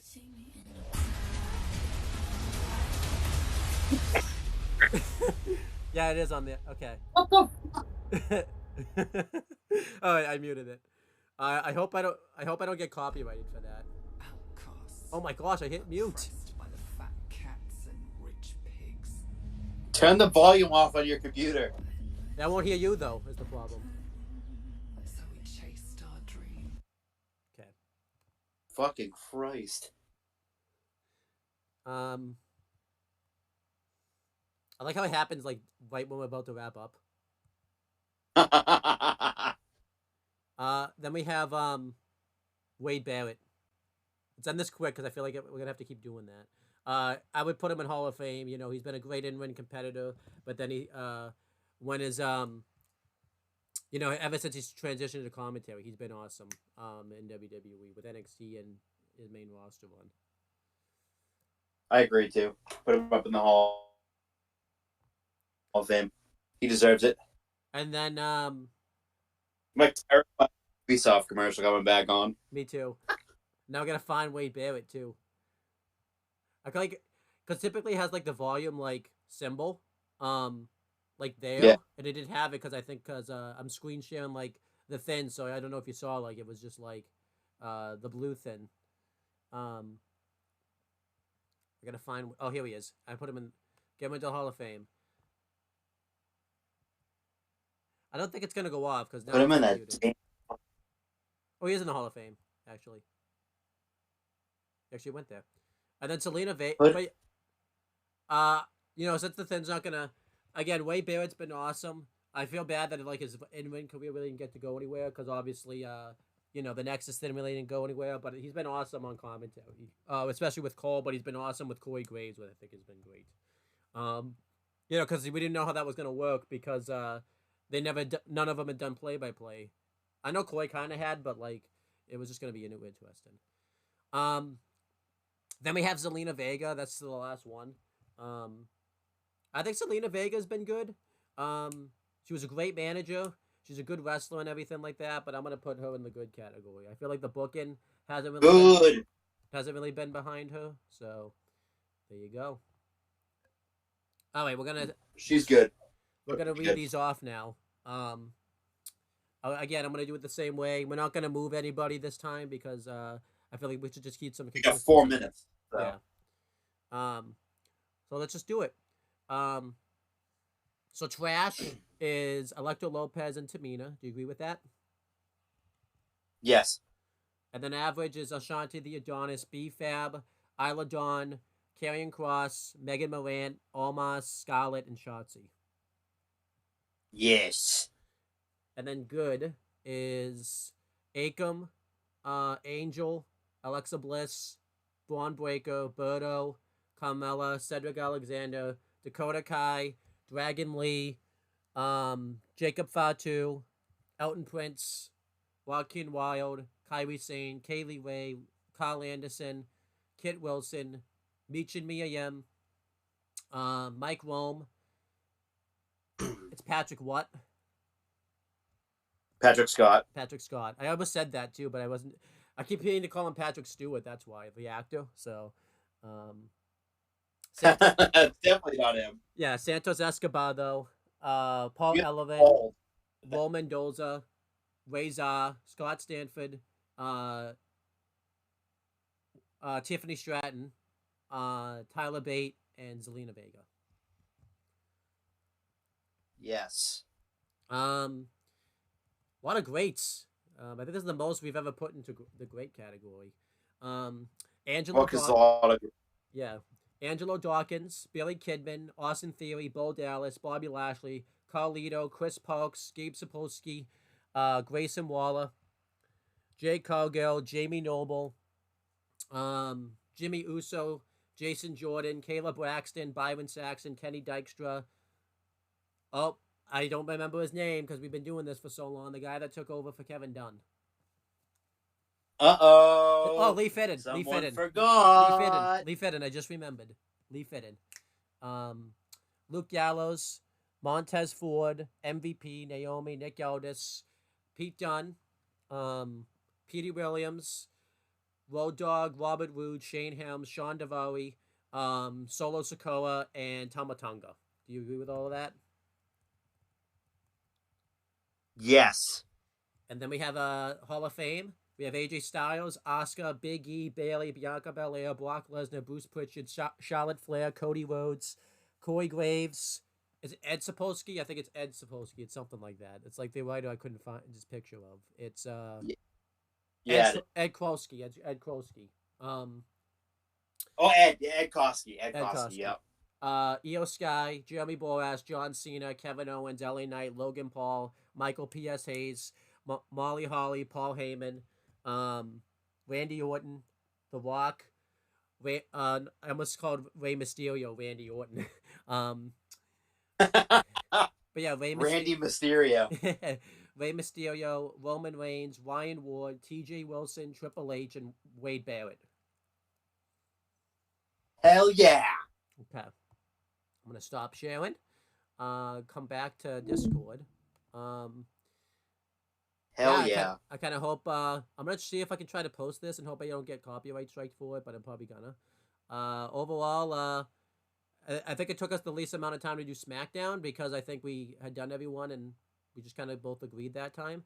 Yeah. I gotta say, there's less people. I think SmackDown was the most positive one we did. I think only 2 people made the trash this time, so that's good. They did, yeah. We had a lot of greats, a lot of Hall of Fames, so that doesn't really happen that much. But yeah, I don't think we'll do this again until the next draft because we probably won't even do it for the next draft because I feel like we're gonna have the same opinions. But I'm glad we did this at least once. Yeah. We've never done something like this before. I remember we were gonna do this for every AEW talent at one point. Now that we've done this, I think I don't have an interest in doing that now. So no interest. Yeah, nothing against AEW. Well, a little bit against AEW, but also too like we kind of realize how long these videos take now. So, but yeah, anything you want to plug or promote before we end off? Channel update video. Yeah, just check that just out. to know what we're doing. Yeah, that's it. And then as for, channel update video, if you want to know what's going on the channel, since that's still fairly recent. Some things are getting changed, but, it's what it is. Enjoy the draft tonight for WWE. I'm really looking forward to it. Yeah, that's pretty much it, guys. Thank you guys for watching. And since this will be recorded in the past, we're going to talk to you guys in the future. The only other thing I'll plug, at some point next week, we are going to do 2 tier lists, but they're going to be short ones. We're going to do Backlash main events, and we're going to do, since the draft concludes Monday, and we might not do it Monday, though, because if it's locked May 6th, I could see something changing, so we might do it after, the picks get, locked officially, because I don't really see a point, because I feel like we'll do the video before they get locked, and someone will join the brand or something like that, or, leave the brand, so. Yeah. We'll probably wait till they're locked. So that way we know officially. That one won't be as long because everyone that we talked about there, we've already talked about here. Yeah, that's pretty much it, guys. Thank you guys for watching. Since it's been recorded in the past, we will talk to you guys in the future.